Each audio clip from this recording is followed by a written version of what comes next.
What do you do when your family steals your dream vacation? Sophia had been planning this family trip for years. She saved every penny, booked every hotel, and arranged every tour. This was supposed to be her moment. But when the time came, her mother told her, "We decided Brittany should come instead." Her sister Brittany smugly accepted, while Sophia was left behind. The bitterness was unbearable. The trip wasn't postponed, it was a lie. Stay tuned to find out how Sophia takes control and finally stops being the family doormat. Don't forget to subscribe for more stories of empowerment. "You're late," my mom said, stepping out onto the porch, her suitcase trailing behind her. I glanced at the clock on my dashboard. It was 6:02 a.m. 2 minutes, I thought, forcing a smile. "2 minutes late, Mom," I said, getting out of the car to help with the luggage. But then I saw my sister Brittany emerging from the house, her own suitcase in tow. The smile froze on my face. "What's going on?" I asked, trying to keep my voice steady. My mom turned to me, her expression too cheerful for what was happening. "Oh, Sophia," she said casually, almost too casually. "We decided Brittany should come instead of you. She's been so stressed lately, and she really needs this trip." My chest tightened, a wave of disbelief crashing over me. "Instead of me, Mom? I've been planning this for years. I paid for everything." She waved her hand dismissively, as if I'd just pointed out something trivial. "We're grateful, sweetheart, but you're always working so hard. You can take another trip later. Brittany needs this right now." Brittany didn't even have the decency to look guilty. She smirked, shifting her weight onto one hip. "Thanks for understanding, sis," she said, her voice laced with insincerity. I stared at the two of them, my heart pounding in my chest. This wasn't happening. Just then, my dad shuffled out, avoiding my gaze as he handed me his suitcase. "This is unbelievable," I said, my voice shaking with a mix of anger and hurt. "This was supposed to be our trip, something for me to share with you." "Well, it still is," my mom said, smiling too brightly. "Just with Brittany instead." "Don't make this a big deal, Sophia. Your sister really needs a break." I stood there paralyzed. My name is Sophia, and for the past 2 years, I'd been working overtime, saving every spare penny to give my parents the trip of a lifetime: flights, luxury hotels, guided tours. Every single detail was planned, down to the last dinner reservation. But as I stood there, watching my sister climb into the back seat of my car, it hit me hard. No matter how much I tried, in their eyes, Brittany would always come first. I clenched my jaw, the words I wanted to scream rising like bile in my throat. Instead, I forced a tight smile, the bitterness sour in my mouth. I opened the trunk. "Let's get going then," I said, my voice flat. They could prioritize her all they wanted, but I wasn't about to let them enjoy it. The drive to the airport was suffocatingly quiet, save for Brittany's constant chatter. "Oh my gosh, Mom, did you see that TikTok about Paris?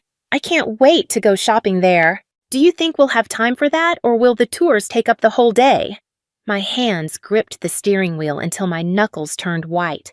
I stared straight ahead, forcing myself not to respond. My mom chuckled softly. "Of course we'll have time. We'll figure it out when we get there." I bit the inside of my cheek. When we get there. They didn't even seem to notice I wasn't part of that "we" anymore. At one point, my dad cleared his throat. "Thank you for driving us, Sophia.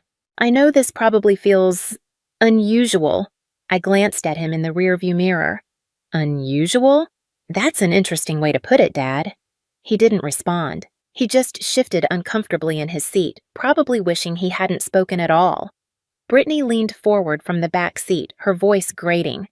"You're not mad, right? I mean, this is really big of you letting me go. I could never have afforded this on my own." I clenched my jaw and forced a tight smile. "Of course, Brittany. Enjoy the trip." By the time we pulled up to the airport drop-off zone, my patience was hanging by a thread. As I helped unload their luggage, my mom gave me a hug. "Thank you for understanding, sweetheart. This means a lot to us. And to Brittany." I nodded stiffly. "Sure, Mom." Brittany beamed as she wheeled her suitcase toward the entrance. "Thanks, Sophia. You're the best." I stood there watching them disappear into the terminal, my chest tight with anger and hurt. The ride back home was a blur. I replayed the conversation in my head over and over. each word cutting deeper than the last. This means a lot to Brittany. You're not mad, right? You're always working so hard. I parked in my driveway and sat in the car for a few minutes, gripping the steering wheel until my knuckles turned white. Then, without a second thought, I marched into the house, pulled out my laptop, and logged into every travel account I'd used to book the trip. Hotel reservations canceled, tours refunded, airline upgrades, nope. I stared at the confirmation emails piling up in my inbox, feeling the tightness in my chest start to ease. They wanted to take Brittany instead of me? Fine. But they wouldn't be staying in five-star hotels or enjoying private tours on my dime. When I closed my laptop, a sense of satisfaction settled over me. They could explain themselves to the front desk staff in Paris. I was done being their doormat. The calls started as soon as their flight landed. My phone buzzed repeatedly as I unpacked my suitcase, the one I'd packed so carefully for a trip that was no longer mine. The irony wasn't lost on me as I hung up my dresses and neatly placed my shoes back on the shelf. The buzzing continued, filling the room with its relentless vibration. I sighed, picking up the phone and glancing at the screen. My mom's name flashed across it, accompanied by several missed calls and texts. I unlocked the phone and scrolled through the messages. Sophia, what's going on? The hotel won't let us check in. The reservation is missing. Call me immediately. Sophia, this isn't funny. Fix this now. A laugh escaped me before I could stop it. Fix this? They really thought I'd swoop in and save the day after what they'd done? The phone buzzed again, this time with a call from Brittany. I let it ring out, only for her to leave a voicemail. Sophia, this is so petty, she snapped, her voice dripping with entitlement. We're stuck here because of you. You need to call the hotel and fix it now. I rolled my eyes and deleted the voicemail without listening to the rest. For years, I'd been their fixer, the one who smoothed over every mistake and picked up every slack. Not anymore. Eventually, I decided to answer, if only to stop the barrage of calls. My mom's voice hit me like a tidal wave of anger as soon as I picked up. Sophia, what did you do? The hotel says the reservation was canceled and none of the tours are booked anymore. I let her rant for a moment, then calmly replied, I canceled them. Duh. There was a long, stunned silence before she hissed. Why would you do that? Oh, I don't know, I said, my tone laced with sarcasm. Maybe because you decided to take Brittany on my trip? You're lucky I even drove you to the airport. We thought you'd understand, she snapped. Understand what? I asked, my voice rising. That years of saving and planning didn't matter because Brittany needed a break? That my hard work meant nothing to you? Guess what, Mom? I don't understand and I don't care to. I hung up before she could respond and turned my phone off, tossing it onto the couch. The silence that followed was pure bliss. For the first time in what felt like forever, I could finally breathe. If they wanted to prioritize Brittany, fine, let them. But they could figure out the rest of the trip without me. The peace didn't last long. By the next morning, my phone was buzzing incessantly with calls and messages. At first, I ignored them. I spent the day cleaning the house and catching up on work, but as the hours passed, curiosity gnawed at me. By evening, I finally opened my phone and braced myself for the storm. The texts from my mom hit first. Sophia, you've gone too far. Your sister is in tears and your father is furious. We can't get into any of the hotels you booked. Yay, from Brittany. You're acting like a child. I don't get why you're making this such a big deal. Just fix it already. And finally, from my dad, we need to talk. This isn't right. I set the phone down, shaking my head in disbelief. For years, I had been the one to clean up their messes, to make sure everyone was comfortable, happy, and content. Now that I had taken a step back, they had no idea how to handle it. I poured myself a cup of tea, sat down at the kitchen table, and let the anger simmer. How dare they expect me to fix everything? How dare they act like I was the one in the wrong just because I refused to be the doormat anymore? Minutes later, the phone rang again. This time, I answered. Sophia!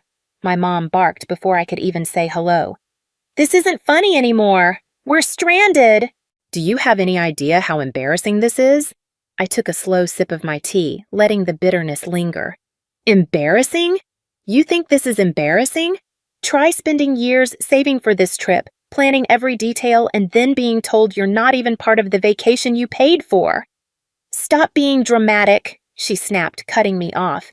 Brittany needed this more than you. I set my cup down, voice steady.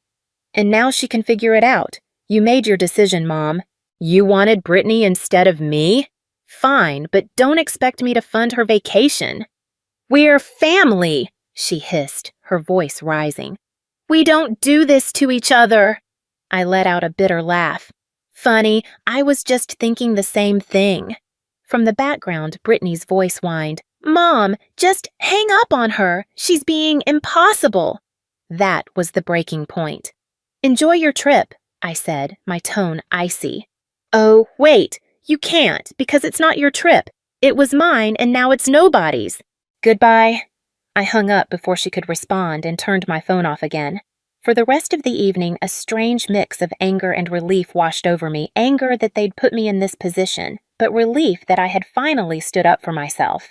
They could call me dramatic all they wanted. For the first time in my life, I wasn't letting them take advantage of me. The next few days were blissfully quiet. With my phone off, I finally had space to think clearly, free from the constant barrage of guilt trips and accusations. I spent my mornings sipping coffee on my back porch, relishing the calm I had craved for so long. My afternoons were filled with work, catching up on little projects I'd been putting off, things that reminded me how capable I was when I wasn't bogged down by their endless demands. But by the third day, curiosity got the better of me. I turned my phone back on and found over a dozen voicemails waiting for me. The first few from my mom, growing increasingly hysterical with each one. Sophia, you need to call me back right now. This has gone too far. I can't believe you're doing this. You've humiliated us. We're your parents. How could you treat us this way? Then came Brittany's messages, full of the same entitled tone she'd always used. This is so petty, even for you. You're ruining everything. Just fix it, Sophia. And finally, my dad's voice, quieter but no less pointed. Sophia, I don't understand what's happened to you. Call us back so we can sort this out. I hesitated before listening to the final voicemail, a long one from my mom. Her voice was quieter this time, tinged with frustration and exhaustion. Sophia, she began, we're back at the airport now. The trip is ruined, and I hope you're happy with yourself. Your sister is devastated, and your father and I are, well, disappointed doesn't even begin to cover it. Call us when you're ready to talk. I deleted the voicemails without replying. I wasn't ready to talk, and honestly, I didn't know if I ever would be. This wasn't a one-time mistake. It was the culmination of years of them putting Brittany first and expecting me to accept it with a smile. As the hours passed, I found myself reflecting on all the times I'd been overlooked or dismissed every holiday where Brittany's whims dictated the plans, every family gathering where my accomplishments were treated as afterthoughts. This trip had been the breaking point, but the cracks had been forming for years. That evening, Olivia stopped by unannounced, carrying 2 cups of coffee and an unmistakable look of curiosity. I heard about what happened, she said, setting the coffee on the table. Your mom called me yesterday. Of course she had. My mom had always been good at recruiting allies when she wanted to guilt me into compliance. And? I asked, taking a sip. Olivia shrugged, a sly smile creeping across her face.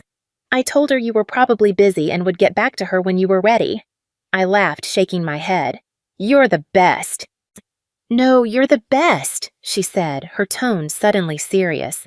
Because you finally stood up for yourself. I know how hard that is, Sophia. Don't let them drag you back down. Her words stuck with me long after she left. Olivia was right. I'd spent too long bending over backward to please people who never seemed to care about my efforts. It was time to break that cycle once and for all. By the time the weekend rolled around, I felt a strange sense of clarity. The anger was still there, simmering under the surface, but it was joined by something I hadn't felt in years. Freedom. Freedom from their endless expectations. Freedom from being the family's fixer.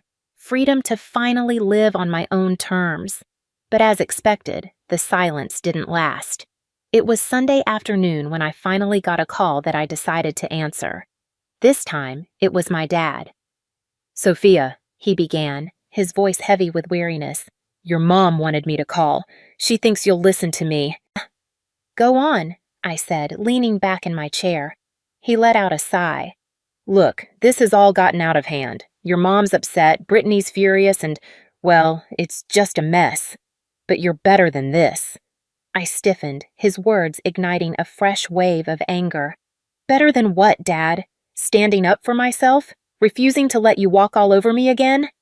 That's not what I meant, he said quickly. It's just, you've always been the reasonable one, the one who keeps everything together. This isn't like you. I laughed, a short, bitter sound. You're right, it's not like me, because I'm not bending over backward to clean up your mess. He paused, and for a moment I thought he might finally see my side of things. But then he said, You're punishing the whole family over one decision. Is that really fair? Fair? I repeated, my voice rising. You want to talk about fair? Was it fair when you and Mom decided I wasn't important enough to be part of the trip I planned? Was it fair when you replaced me with Brittany like I didn't matter? That's not what we were trying to do, he said, his tone defensive now. We just thought Brittany needed it more. Of course you did, I snapped. You always think she needs more attention, more support, more of everything. And I'm always the one expected to sacrifice for her. Not anymore. The silence on the other end of the line was deafening. Finally, he said, I don't know what you want me to say. I don't need you to say anything, I replied, my voice steady. I just need you to understand that I'm done being the afterthought. From now on, I come first. Sophia, goodbye, Dad. I ended the call and set the phone down, my hands trembling. For the rest of the day, I allowed myself to feel everything: anger, sadness, relief. It wasn't easy, but it felt like the beginning of something new. I wasn't the family's fixer anymore, and I wasn't going to be. They could clean up their own messes from now on. When my parents and Brittany finally returned, I was waiting for them at their house. I had parked in their driveway, sipping coffee, feeling surprisingly calm as I watched their taxi pull up. As they stepped out, dragging their suitcases behind them, their faces were a mix of exhaustion and irritation. Brittany was the first to speak. Well, I hope you're happy, Sophia? I raised an eyebrow, staying seated on the porch swing, my voice calm. Happy about what? Our trip was a disaster, my mom snapped, waving her hand as if to dismiss everything. We spent the entire week staying in dingy hotels and eating terrible food because we couldn't afford anything decent. And don't even get me started on the tours. Brittany crossed her arms. Oh, wait, there weren't any. Do you know how embarrassing it was to show up and be told there was no reservation? I took another sip of coffee, letting their complaints wash over me. Sounds rough, I replied, keeping my tone even. But you wanted to take Brittany, remember? I'm sure you had some great bonding time. That's not the point! My mom's voice rose, her frustration mounting. You knew we couldn't afford all the things you'd planned. You set us up to fail. I stood up, setting my mug down on the small table beside me. No, Mom, I didn't set you up for anything. I planned a trip for the three of us, something special I'd been saving for years. You're the ones who decided to cut me out at the last second. My dad finally spoke up, his voice quieter but no less accusatory. You didn't have to cancel everything, Sophia. That was extreme. Was it? I asked, folding my arms. Why should I have paid for a trip I wasn't even invited to? If Brittany needed it so badly, you should have planned it yourselves. You're lucky I didn't cancel the return flight. Brittany rolled her eyes. You're so dramatic. It's just money, Sophia. And you're so entitled. I shot back, my patience finally snapping. Do you have any idea how much work and sacrifice went into planning that trip? Or do you just think things magically appear because someone else takes care of it? They stood there, stunned into silence. I pressed on. I've spent years being the responsible one, the one who fixes things, plans everything, makes sure everything goes smoothly. And you've spent just as long taking it all for granted. That's not fair. That's not fair, my mom started, but I held up my hand to stop her. No, Mom, what's not fair is how you treated me. You chose Brittany over me, like always, so I chose to stop being your doormat. You didn't want me on the trip? Fine, but you don't get to enjoy the benefits of my hard work without me. I grabbed my bag from the porch swing and turned to leave. I'm glad you're back safely, but don't expect things to go back to how they were. I'm done.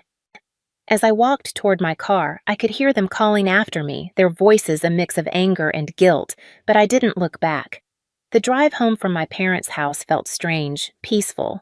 For years, every visit had left me emotionally drained, but this time I felt lighter. I had finally said everything I'd been holding in, and for once, I wasn't worried about their reaction. When I got home, I made a cup of tea and sank onto the couch, replaying the confrontation in my mind.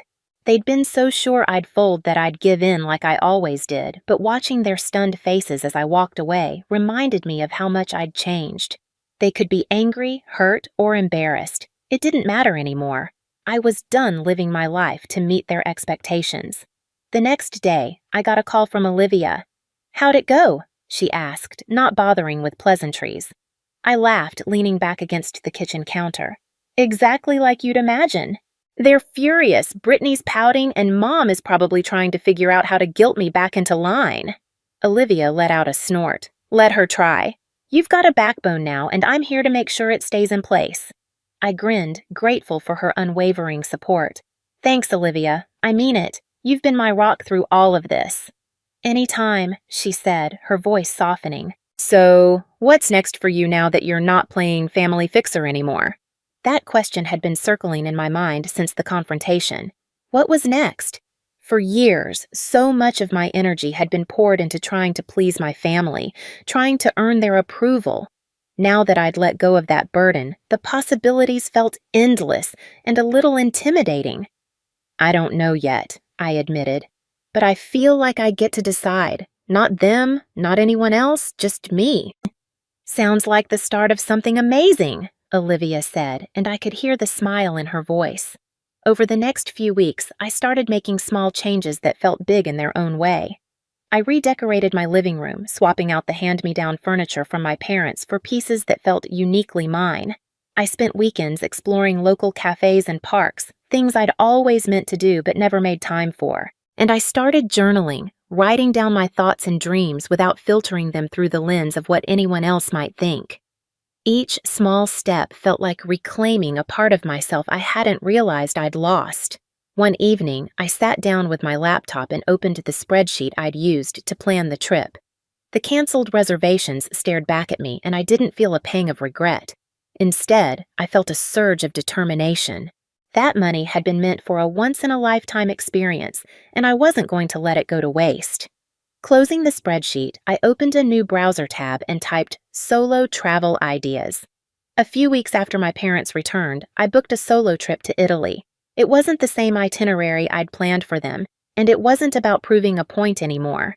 This was for me a chance to celebrate my independence, to put myself first, and to step into a life that was entirely mine.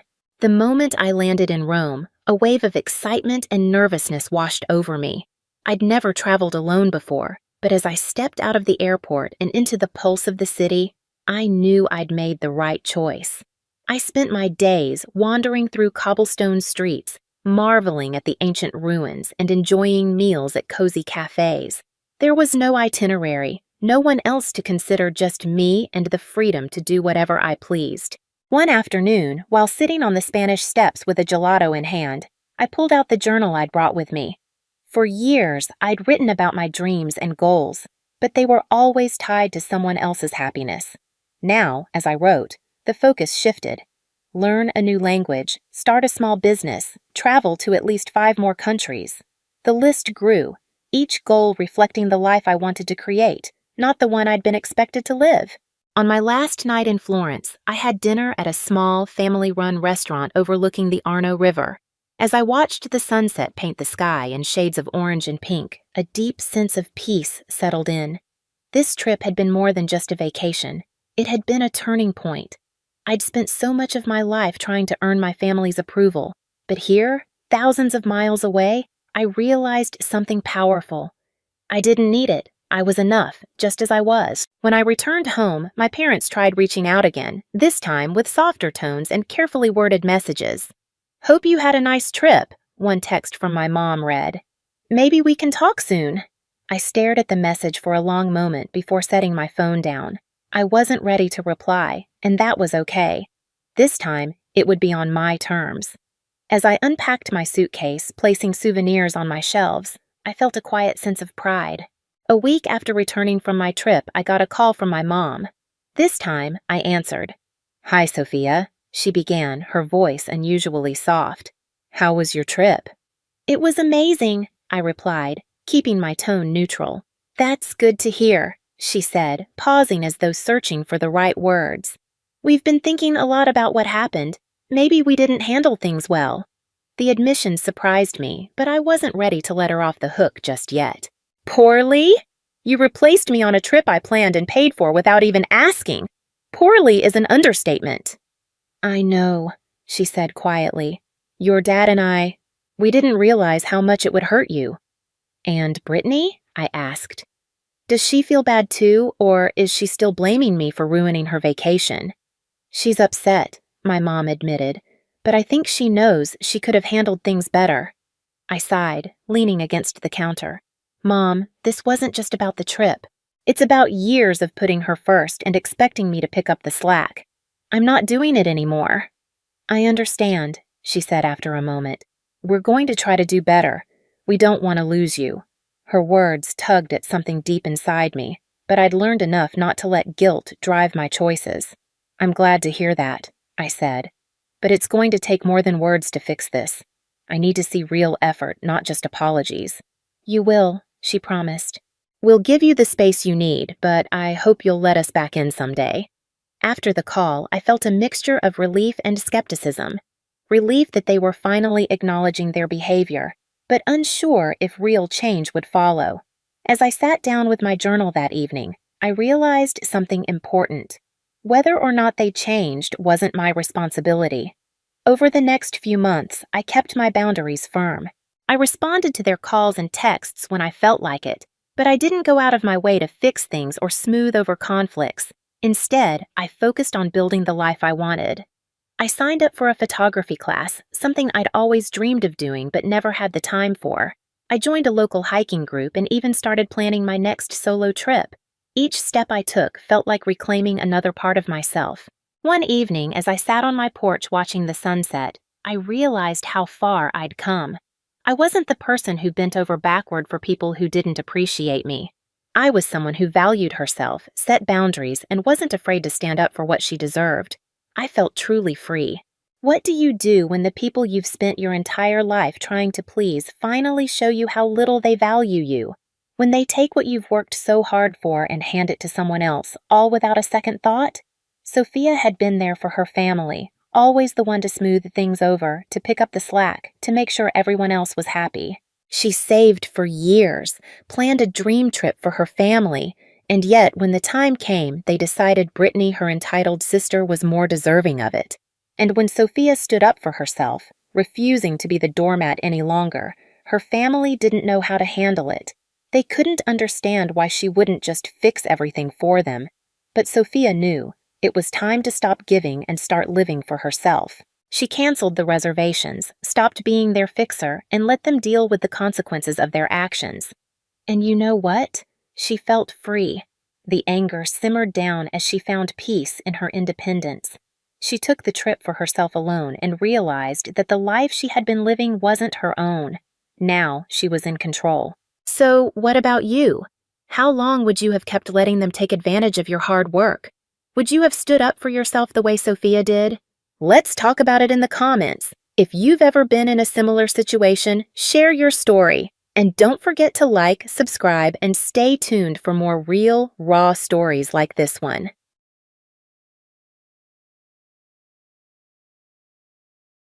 How could you do this to me?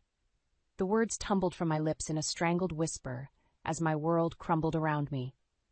It was supposed to be the happiest night of my life, my engagement party to Elliot, the man I had loved for years. Our families and friends had gathered to celebrate our future together. But in a dimly lit hallway, just steps away from the joyous festivities, I overheard a heated exchange that shattered every dream we'd built. "You need to end this. I can't keep lying to Cadence," Elliot hissed in a hushed tone. My heart seized as a too familiar voice responded. "Come on, Elliot.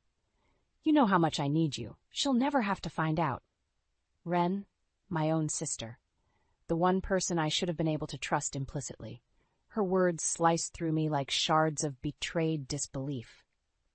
Unable to remain silent a moment longer, I pushed open the door and confronted the two people I loved most in this world, having the most clandestine of conversations.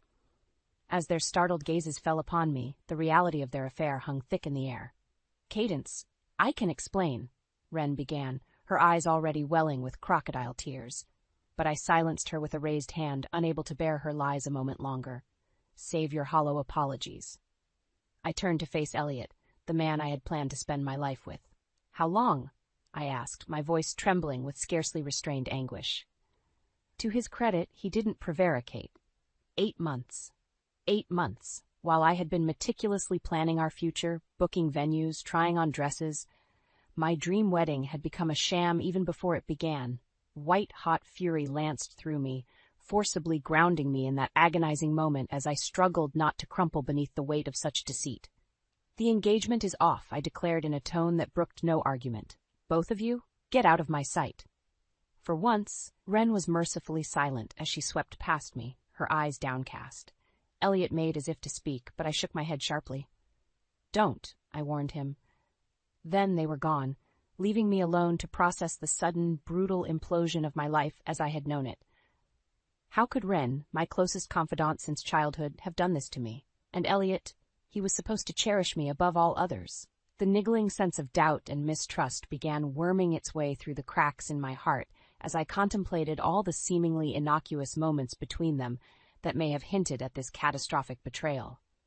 My mind rebelled against its own frantic analysis, leaving me emotionally unmoored in a sea of recrimination. Distantly, I became aware of the music and laughter from the next room, a mocking contrast to the tattered remnants of my life. I couldn't face my friends, my family, not like this. Squaring my shoulders, I spun on my heel and hastened in the opposite direction, away from the dream I had harbored and the brutal reality that was my new normal. As I slipped out a side door into the darkness of the night, the first fat drops of rain began to fall as if in mocking commiseration of my plight. My engagement, my heart, my very world, all of it shattered by those I loved and trusted most. But beneath the all-consuming ache of betrayal, an ember of rage flickered to life, vowing that one day, somehow, I would have my vengeance. I should have seen it coming, really. The signs were there all along, if I'm being honest with myself, which is something I haven't really allowed until now. Growing up, Ren was always the favored child. Beautiful, vivacious, the embodiment of everything my mother Lorelei had dreamed of in a daughter. I, on the other hand, was the awkward bystander constantly laboring for their approval and affection. "Why can't you be more like your sister?" my mother would lament, oblivious to the cutting words. Or perhaps she understood their sting all too well. While Ren commanded the admiring gaze of every room she entered, I faded into the background unnoticed, a perpetual wallflower overshadowed by her dazzling radiance. Over time, envy and resentment took root within me, toxic seeds that would only fester as the years passed. Father was no help, maintaining a cordial but distant demeanor with both of us. I often wonder if he sensed the growing rivalry between Ren and I and simply chose to avoid adding fuel to that fire. His hands-off approach likely did more damage than he realized. The one solace I found was in my friendship with Marcus Bishop, who lived just down the street. Warm and kind-hearted, he treated me with a simple decency that was so achingly absent at home. While his affections likely extended beyond mere friendship, I was too consumed by my insecurities and need for familial acceptance to truly appreciate what was right in front of me. It was during high school that the dynamic between Ren and I took its most toxic turn. As her beauty and confidence bloomed, boyfriends and suitors flocked to bask in her radiant presence. But it never lasted, a fact I didn't fully comprehend until years later. She seduced my boyfriend right out from under me, Casey Harrington accused with righteous indignation after one of Ren's romantic conquests. I should have known she was just using me to get closer to him. At the time, I dismissed it as petty sour grapes from a jealous ex-friend. But the frequency of those accusations lodged in my subconscious like a persistent splinter I couldn't dislodge. It wasn't until college that I started noticing more suspicious signs of Wren's deceitful nature. Once, she befriended Amanda Lewis, only to steal her idea for a social media marketing app and present the concept to potential investors as her own. Amanda was too distraught and intimidated by our family's wealth to fight the intellectual property theft. When I finally worked up the nerve to confront Wren about her underhanded treatment of Amanda, she simply rolled her eyes. "Don't be so naive, Katie. I'm an opportunist, not a criminal. You'd do well to start looking out for number one, too, instead of being so boringly ethical." Her callous disregard for Amanda's plundered dreams disturbed me, as did the realization that perhaps my parents' indulgent favoritism had warped Wren into developing such sociopathic tendencies. For the first time, I began distancing myself from the family, perpetually enamored with her charms. But still, the insidious self-doubt prevented me from recognizing the full extent of Wren's toxicity, until one fateful night shattered my naivety once and for all. That betrayal reconfirmed every past suspicion, every inkling that something was deeply rotten within my sister's core. But this time, the treachery cut too deeply to ignore any longer. As hurt and unmoored as I felt in the wake of Elliot and Wren's revealed affair, the fury coursing through me eclipsed it all. That deceptive snake had taken the one thing that meant everything to me, my chance at happiness. And for that she would pay dearly. No more willfully ignoring the signs, brushing off accusations, or deluding myself into familial dysfunction. Wren's days of exploiting my trusting nature were over. This time, I would be the one to claim the ultimate victory. The click of Wren's heels faded as she swept out of my apartment, leaving me alone to process the cataclysmic implosion of my life. I sank onto the couch, numb disbelief slowly giving way to a roiling amalgam of emotions: fury, anguish, determination. I had ended my engagement to Elliot and severed ties with Wren in one cataclysmic confrontation. But now the dust had settled. The magnitude of their betrayal began crystallizing into an inescapable truth. They had to pay. My thoughts were interrupted by a tentative rapping at the door. I tensed, half expecting it to be Elliot or Wren attempting further pathetic appeals. But the familiar voices drifting through made me exhale heavily. "Cadence? It's Mom and Dad. Can we come in?" Of course they would have heard the fallout by now. Steeling myself, I crossed the room and cracked open the door, revealing my parents' concerned visages. Mom immediately pulled me into an awkward embrace as Dad hovered nearby, his usual stoicism in place. "We just heard the most terrible rumors," Mom fretted as she released me. "About you, Ellie, and—" She trailed off, unable to give voice to the reality. "It's true," I stated flatly. "I caught them together. The engagement is off." Mom's eyes widened in dismay, but Dad simply nodded as if he had been expecting such news all along. "I suspected as much," he murmured. "The writing has been on the wall with Wren for years." His tacit acknowledgement of her deceitful nature was both validating and enraging. If he recognized those tendencies, why had he never addressed them? Why had I been left floundering and doubting my own instincts while she spun her web of lies and manipulations? Mom, meanwhile, looked utterly gobsmacked. "Wren? And Elliot?" She clutched Dad's arm for support. "But she's your sister, and Elliot was going to be family." I laughed bitterly at her apparent naivete.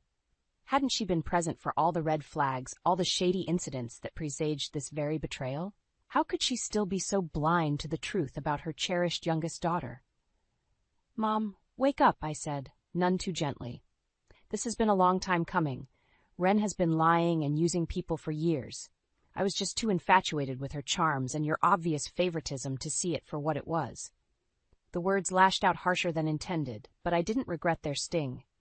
My parents flinched as if I had struck them physically. "Cadence, that's not fair." Dad rumbled in a low tone. "You're letting your anger over this unpleasantness cloud your judgment. We've never favored one child over the other." I barked out a mirthless laugh. "No? Then where was this paternal concern when I was constantly being berated and compared unfavorably to Wren growing up? Where was your support when she stole ideas and boyfriends from friends with impunity?" Mom at least had the decency to appear abashed. Dad simply leveled his inscrutable gaze at me, utterly unmoved. "You're overreacting," he pronounced at last. "What's done is done. For the family's sake, You need to let this go and try to repair things with your sister. The audacity of his words struck me into momentary, dumbstruck silence. Let it go? After the devastation they had wrought? Unbelievable. Get out, I bit out, fighting to control the tremor of rage in my voice. Both of you, just get out of my sight.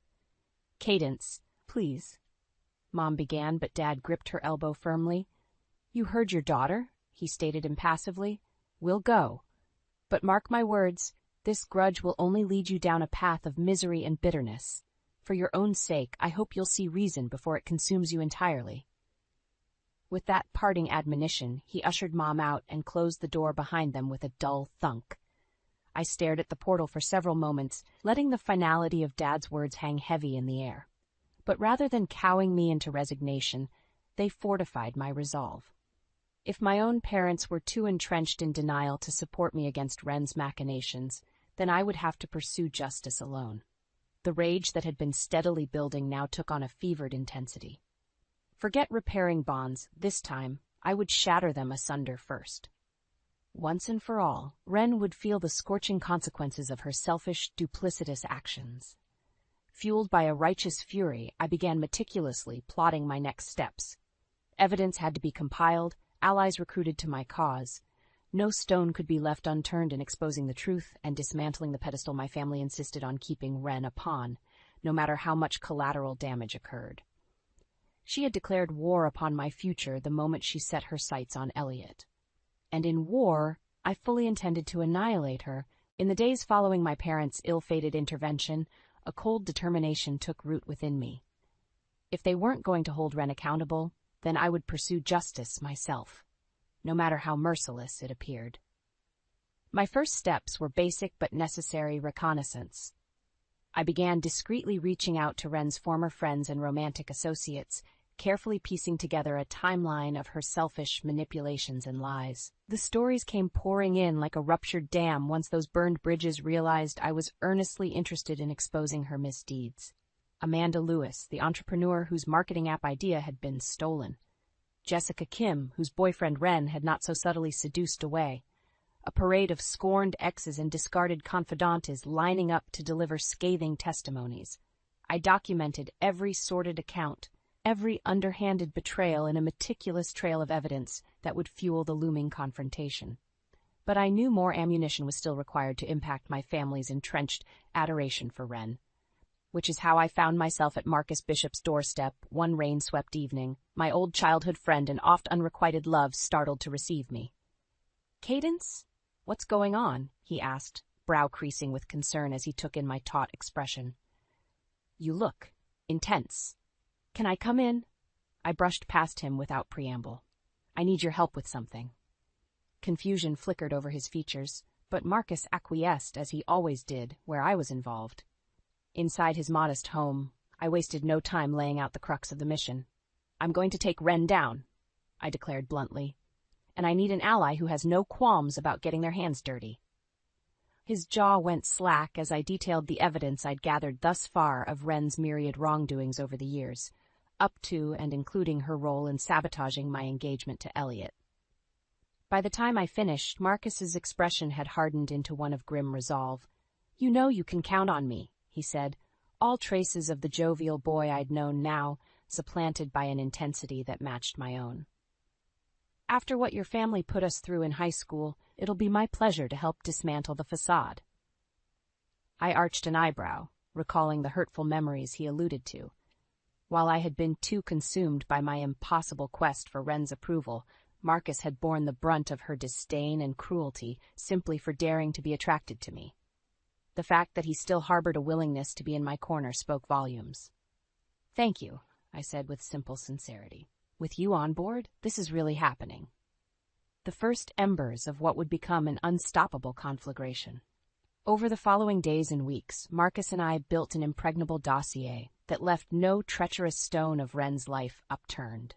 Financial records illuminating her business indiscretions, a staggering body count of ruined friendships and romantic deceit, even a trail of online harassment targeting those who had initially scorned her.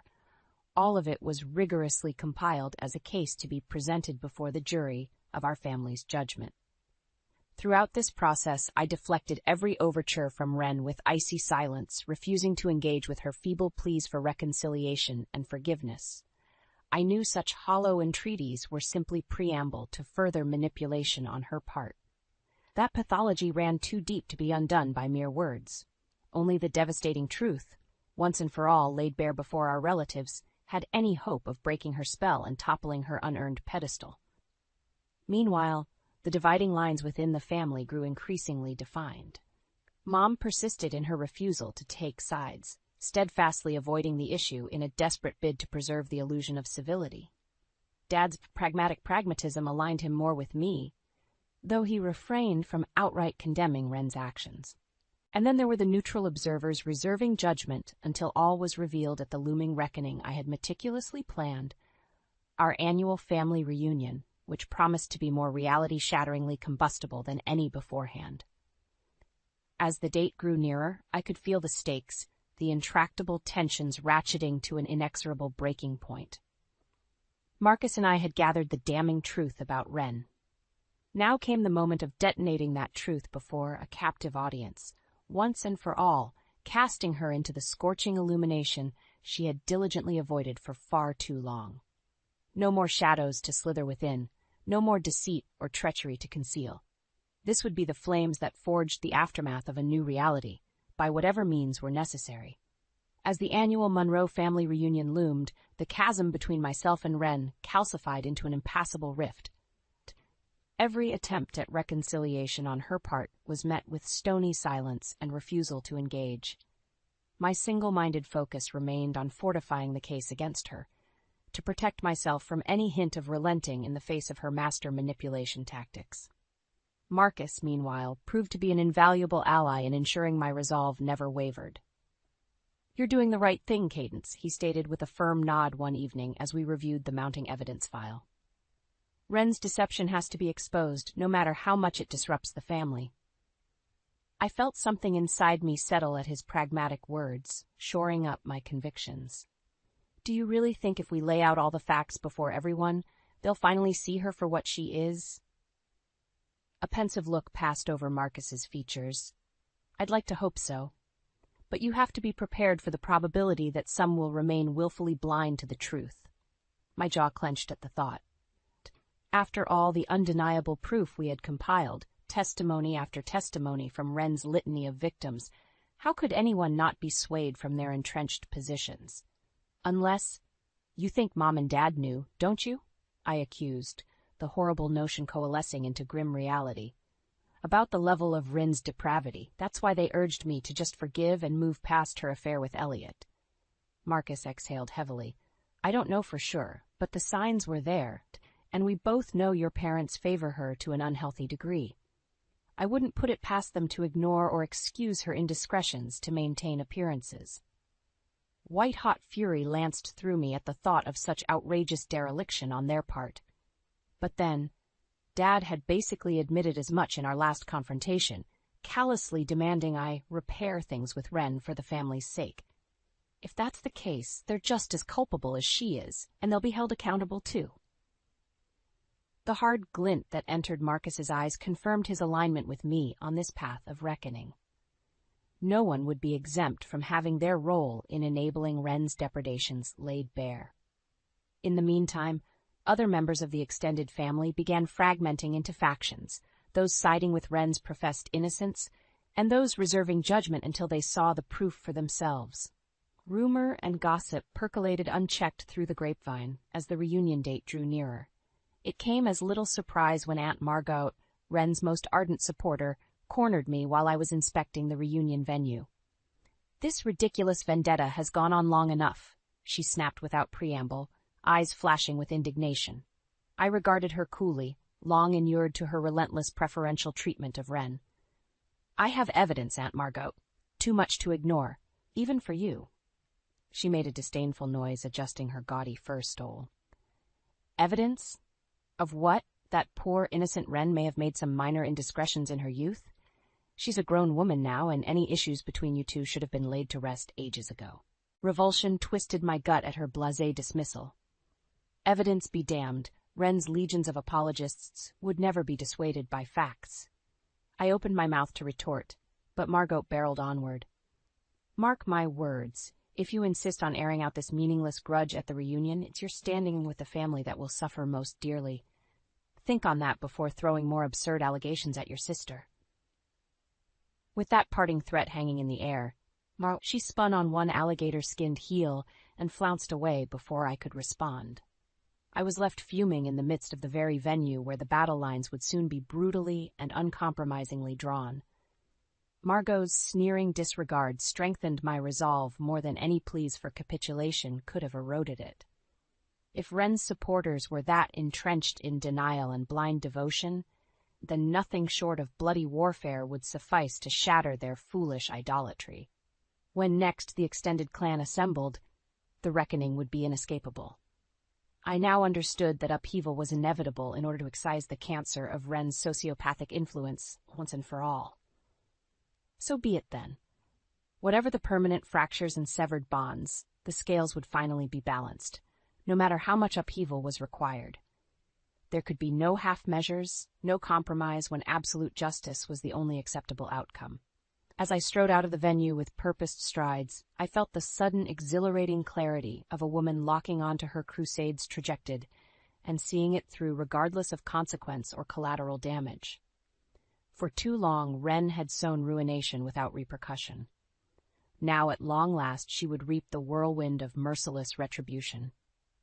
The annual Monroe family reunion was always an ostentatious affair, owing to my parents' predilection for shameless displays of wealth and status. This year's no-expense-spared Venetian masquerade ball theme only amplified the pretentious grandeur, but beneath the glamorous marble floors and glittering chandeliers, an electric current of tension thrummed through the assembled masses, rife with unspoken expectation. Perhaps it emanated from my own coiled determination as I watched the revelers circulate with studied nonchalance. I caught a familiar flash of auburn in the crowd and felt my gut tighten reflexively. Ren, resplendent in a cream-colored gown with an intricately beaded mask, accepted adoring compliments from a knot of family members with her trademark, beguiling smile. It was sickening to behold her deceptions being so blindly celebrated. But that was all about to change. A steadying hand came to rest on my elbow, and I glanced over to meet Marcus's resolute gaze through his own black silk mask. A silent affirmation that he had my back, no matter the chaos that was about to unfurl.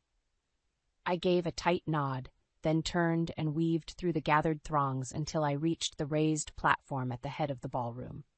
Retrieving a weighty manila envelope from my clutch, I rapped my knuckles decisively against the microphone to summon the room's attention.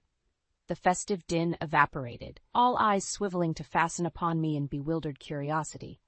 Even Ren's impeccably masked expression dimmed with trepidation. Good. Let the first seed of doubt take root. Good evening, everyone, I began in a tone that brokered no warmth. And thank you for being here to commemorate another year of the Monroe family legacy. I let the seemingly innocuous statement linger for a beat before delivering the detonation. A legacy, I'm afraid, that has been irrevocably tarnished by one individual's chronic deceit and depravity. For too long, that person has been permitted to indulge her poisonous impulses, while the rest of us have averted our eyes or made excuses. A susurrus of bewildered muttering rippled through the crowd. In my periphery, I could see Mom and Dad shooting me alarmed looks while Aunt Margot's face turned an obstructed plum hue. Only Marcus remained impassive, silently urging me onward from beside the stage. No more, I declared into the microphone, relishing the undercurrent of sharpening tension. Tonight, the truth will be laid bare for us all to confront, because if we don't purge this toxic influence from our family, it will only fester and rot us from within. With a sharp gesture, I ripped open the manila envelope and upended its contents in a cascading deluge of documentation across the stage. Photographs, financial statements, reams of written testimony detailing every sordid misdeed spilled out in a damning, tangled heap at my feet. The impact was palpable, a collective inhalation of breath from the assembled as they beheld the staggering body of evidence. The muttering swelled in disbelieving volatility. You see this? I stabbed a manicured fingertip towards the incriminating morass. Proof of deception, betrayal, even criminal actions, all at the hands of one person, brazenly indulging their appetite for ruining the lives of others. My gaze bored into Wren's now as her mask of composure began slipping, the first glimmer of icy panic seeping through. Flicking my wrist, I produced a sheaf of papers with a thick report binding, holding it aloft for all to see. This comprehensive case study documents years of misdeeds, going all the way back to high school with the calculated sabotage of friendships and romantic relationships. With contemptuous fury, I lobbed the report like a thrown gauntlet to bounce and skid across the floor directly before Wren. Every wronged friend or former lover whose life you played with like personal Jenga tiles. Every kind-hearted dupe like Amanda Lewis, whose innovative business concept you stole out from under her without a shred of remorse. It's all delineated here in both their words and undeniable documentation. I paused to sweep my hardened stare over the veritable sea of slack-jawed expressions, willfully oblivious allegiances now being ripped asunder by the inexorable truth. You didn't think anyone was watching, did you, Wren? I sneered into the ringing silence. That your carefully crafted mask of charm and feminine wiles would let you slither through life unscathed, no matter who you bulldozed in your path. Compulsively, I started pacing in a predatory arc around the horrified statue of my sister, driving the point home with merciless precision. Well, your pathology ends here. Since Dad urged me to put this messy affair behind me for the family's sake, I've decided to heed his advice by purging the cancer that is your toxic existence from our family once and for all. The blow finally landed, a visible flinch from Dad's stricken expression as regret and self-recrimination clouded his features. But there would be no more enabling, no matter how deep the denial ran. As if surfacing from a daze, Wren jolted back to defensive posturing, chin uplifted in a transparent attempt to retain her shaken mask of superiority. You're deranged if you think anyone will give credence to this ridiculo. You had an affair with my fiancé, Elliot. I didn't let her venom-laced dismissal gain traction, swiftly landing the most visceral gut punch in full view of everyone. A strangled gasp from Mom pierced the heavy silence before I pressed on relentlessly. For 8 months, you were oiling the depths of your deceptions by sleeping with my fiancé while lying to my face every single day. So don't even try playing the wounded innocent in the face of overwhelming evidence. Your reign of treachery is over, dear sister. Wren's mouth moved in a stunned rictus, but I had already turned away to face the ballroom once more, garnet eyes blazing with righteous justification.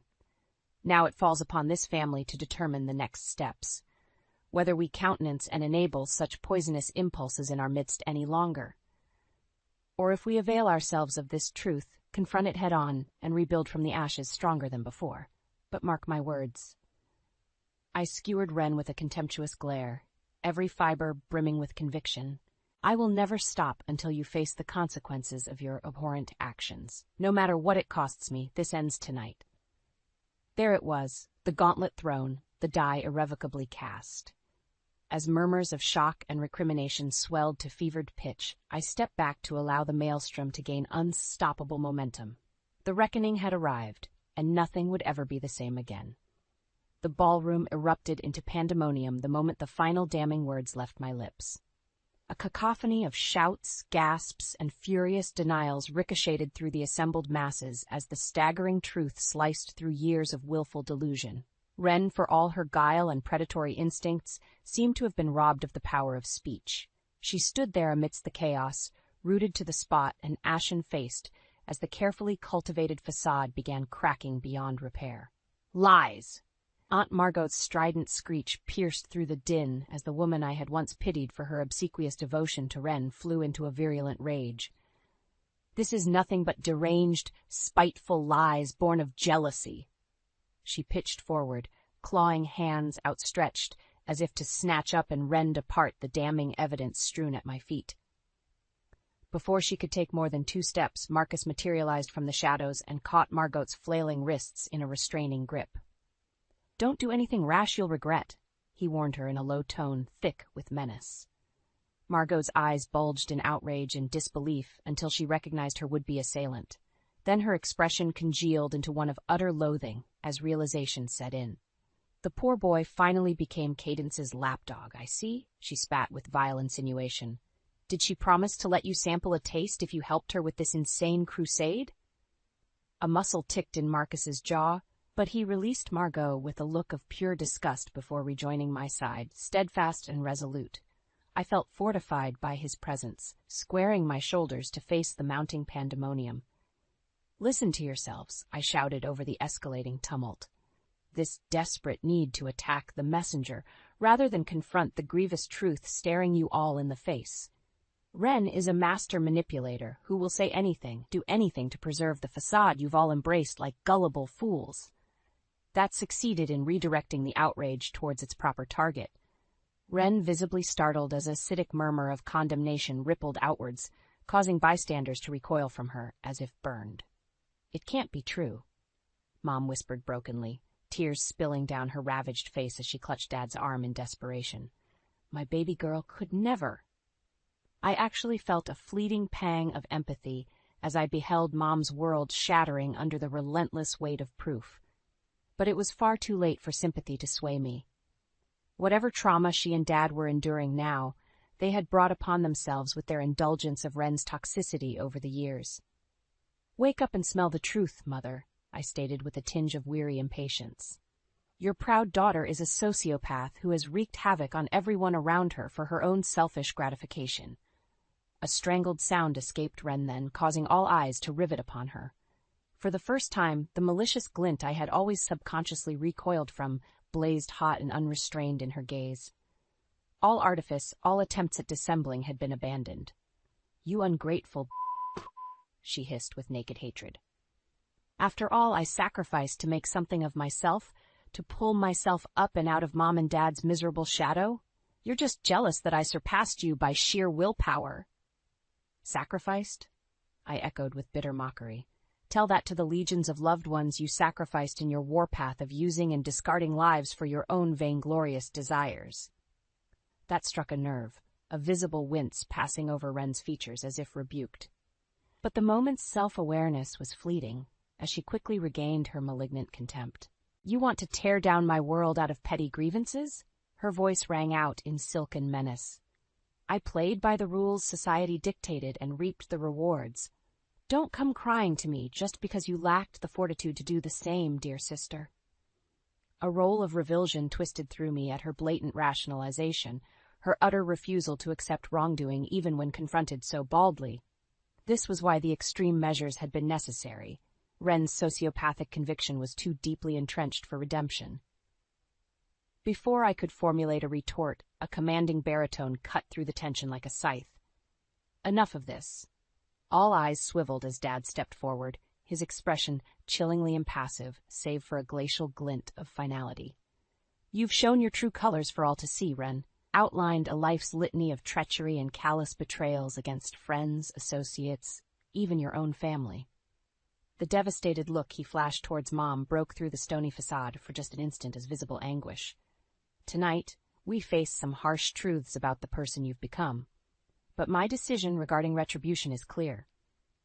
He drew a steadying breath, seeming to draw an air of grim majesty about himself as if preparing to pronounce judgment upon the transgressions before him.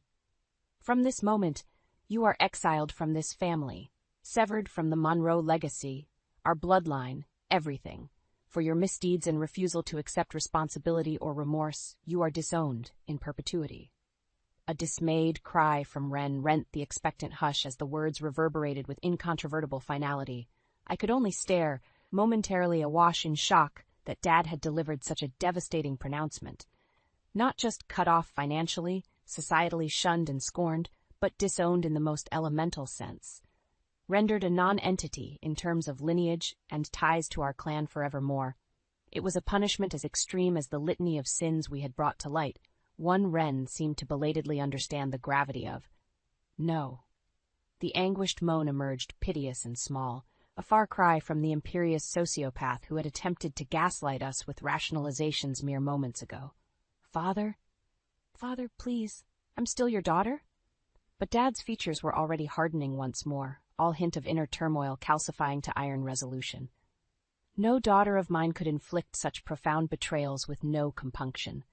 The very DNA you inherited from the Monroe bloodline has been rendered null and void this night. He turned away then, wrapping a protective arm around Mom's shuddering shoulders, as outrage and accusations began swirling anew amidst the assemblage. From the corner of my eye, I could see Aunt Margot gesturing furiously at anyone who would listen, no doubt attempting to undermine and subvert Dad's decree. But even she had been utterly steamrolled beneath the possession of bitter truth and culpability finally laid bare. My gaze was inexorably drawn back to Wren, crumpled on the floor now, like some pathetic, discarded marionette shorn of its strings. Her expression was one of naked anguish, a haunted realization that the ignominy of excommunication from everything she cherished had irrevocably taken root. She met my stare head-on, desperation writ large in her eyes, not for forgiveness or absolution, but to silently beg me to deliver a stay of execution against the sentence handed down. I simply regarded her impassively, and offering no solace or mitigation against the inferno of reckoning she had brought crashing down upon herself. There was only a vacant, hollow pity for the shattered megalith, realizing too late that true consequence had finally arrived to dismantle her pedestal of depravity. This was the moment I had sacrificed and bled to achieve, the undeniable silencing of Wren's pernicious influence at long last. Not through placation or insincere pleas for change, but the laying of a scorched earth in the searing aftermath of her flames. In the days and weeks following Wren's cataclysmic downfall at the family reunion, an uneasy detente settled over the Monroe clan. The shockwaves from my shattering revelations and Dad's subsequent disownment decree had rent us asunder, but not irrevocably so. At least, not for those willing to stare unflinchingly into the truths that had been dragged into the harsh light of reality. A sort of grim solidarity emerged from the ranks who had borne witness to Wren's unmasking that fateful night. Those who recognized the justness in finally severing her toxic influences from our midst, no matter how excruciating the personal costs. And there were indeed heavy personal costs to absorb for many. Mom, God bless her, had retreated into a shell of haggard disbelief in those first few weeks. Between losing a daughter she loved despite her misdeeds and culpability for enabling those misdeeds, I couldn't fathom the depths of her turmoil. Dad, conversely, seemed almost galvanized by the brutal reckoning he had helped mete out, as if cauterizing the malignant limb had been a purgative act, allowing him to stride forth renewed from the ashes of dysfunction. Our family's integrity has been preserved, he told me stoically during a rare moment of bonding between us. Painful as the means were, the path ahead is now unobstructed from corrosive influences. I remember searching his craggy features' uncertainty in those instants, looking for any hint of lingering inner conflict or doubt over the irrevocable verdict he had handed down upon his own progeny. But there was only the same patented composure and resolution that had always defined James Monroe. How he could rationalize his decision with such stark pragmatism, I may never fully comprehend. But then, our entire dynamic had been forever reshaped now in the searing conflagration that was Wren's self-immolation. The shockwaves extended outward, too, with various relatives fracturing off into splintered factions almost overnight. Some, like Aunt Margot, vehemently castigating Dad's ruling while rushing to stand in solidarity with the exiled Wren. Others distancing themselves from the inferno of inner turmoil entirely. And still others, well, Marcus and I gained some unlikely new voices championing our tenacious pursuit of justice, no matter how devastating the costs. It was yet another example of boundaries being redrawn, of the tectonic family plates shifting forever in the aftershocks. But I felt a sense of lightness, too, the first freedom from Wren's overhanging shadow I could remember feeling. That poisonous umbra had been eradicated at long last, allowing the first rays of redemption to break through. Marcus was with me every step as I trod those first tentative steps into reclaiming my life's trajectory. From ensuring Elliot faced the full legal and professional ramifications for his betrayal to determinedly rebuilding the tarnished dynamics with Mom and Dad. You were the catalyst for renewal, Cadence, Marcus reminded me with a steadying hand on my arm whenever my regrets or doubts threatened to eclipse the path ahead. Don't let the momentary growing pains overshadow the healthier family you've fought to reclaim.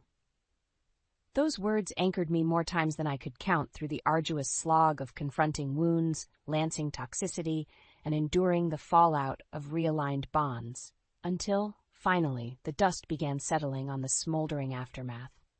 There was so much wreckage to confront in that ashen landscape, both within the family and surrounding it from Wren and Elliot's devastation trail. But I surveyed the damaged sites now as a master craftsman might, already plotting out the blueprint for reconstruction from the strongest of building blocks. That was the paradoxical gift of Wren's excision from my life, you see. In dismantling her poisonous tentacles, I had cleared the detritus of dysfunction to reveal the bedrock truth that I was the architect of my own identity. No more falling into lockstep behind a sociopathic sibling's delirious wake just to chase hollow approval, or reflexively adhering to toxic family patterns from childhood. I was free to build upon my own terms, the raw materials being the redemptive bonds with those walking beside me. My eyes would inevitably be drawn to Marcus during those pivotal, transcendent moments, the steadfast best friend who had championed me even when I could not see my own worth, who now stood by my side with a renewed glint in his eyes, silently willing me into this next rebirthed phase of life. There was warmth, affection, and perhaps even a tantalizing frisson of new possibilities shimmering between us each time our gazes met and held in those cathartic moments. A sense that the raising of my former existence had not been for naught, but had instead cleared the path for something brilliant and imminently worth fighting for. When at last I felt the final vestiges of Wren's shadow lifted forever from my soul, it was Marcus's steady hand entwined in mine, twin pillars striding forth into the light together as new lives took radiant shape.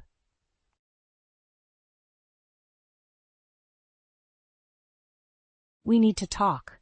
Those 4 words from Nathan's lips detonated the bomb that would obliterate my life as I knew it. I stared at him, dread creeping up my spine, as he scrolled through his phone with an expression I couldn't read. "I found these messages between you and Kira." He turned the screen to face me, and there it was, the undeniable proof of his infidelity glaring back at me. "It's been going on for over a year. She's pregnant, Marla. We're starting a new life together." The words hung in the air like a noxious gas, choking me. I wanted to cry, to scream, to run, but I could only gape as decades of marriage crumbled around me. "Well?" Nathan snapped. "Say something." My chest tightened as anger sliced through the paralysis. "You son of a bitch," I growled through clenched teeth. "After everything we've been through? After 23 years of building a family?" "It's not like that," he protested. "I never meant to hurt you. Kira and I just clicked. She understands me in a way you never could." Fire blazed in my eyes. "Oh, I understand you perfectly now. You're a liar, a cheater, and a disgrace." Nathan recoiled as if struck. "Give me a break, Marla. You've been so wrapped up with your parents, I felt neglected. This is as much your fault as mine." I shot to my feet, fury propelling me. "My fault? I've supported us for years while you chased one get-rich scheme after another. Don't you dare try to blame me for your lack of character." He opened his mouth, but I cut him off, grabbing my purse and keys. "Save it. I want a divorce, and I'm taking you for everything you're worth."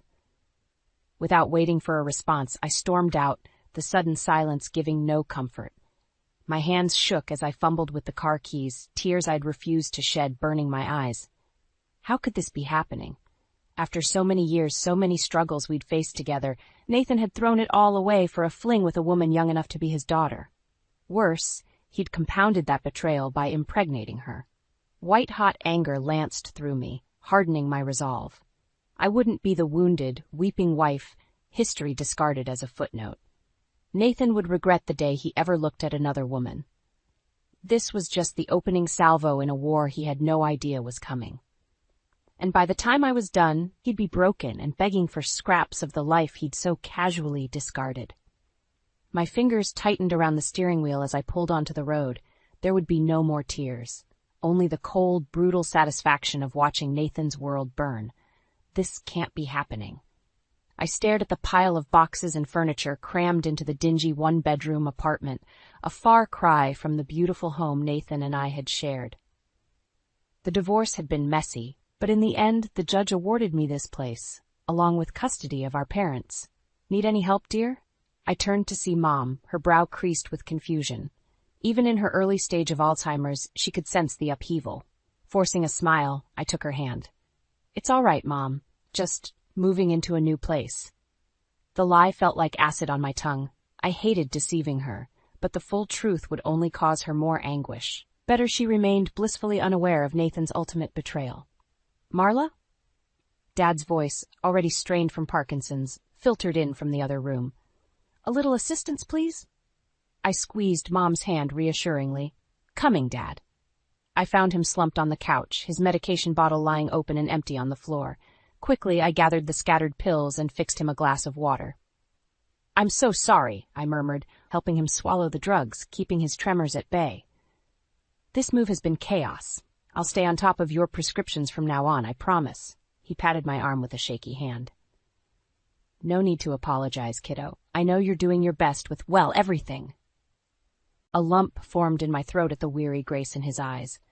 For over 20 years, I'd been the one caring for them as their conditions worsened, while Nathan went through get-rich-quick phases like clockwork.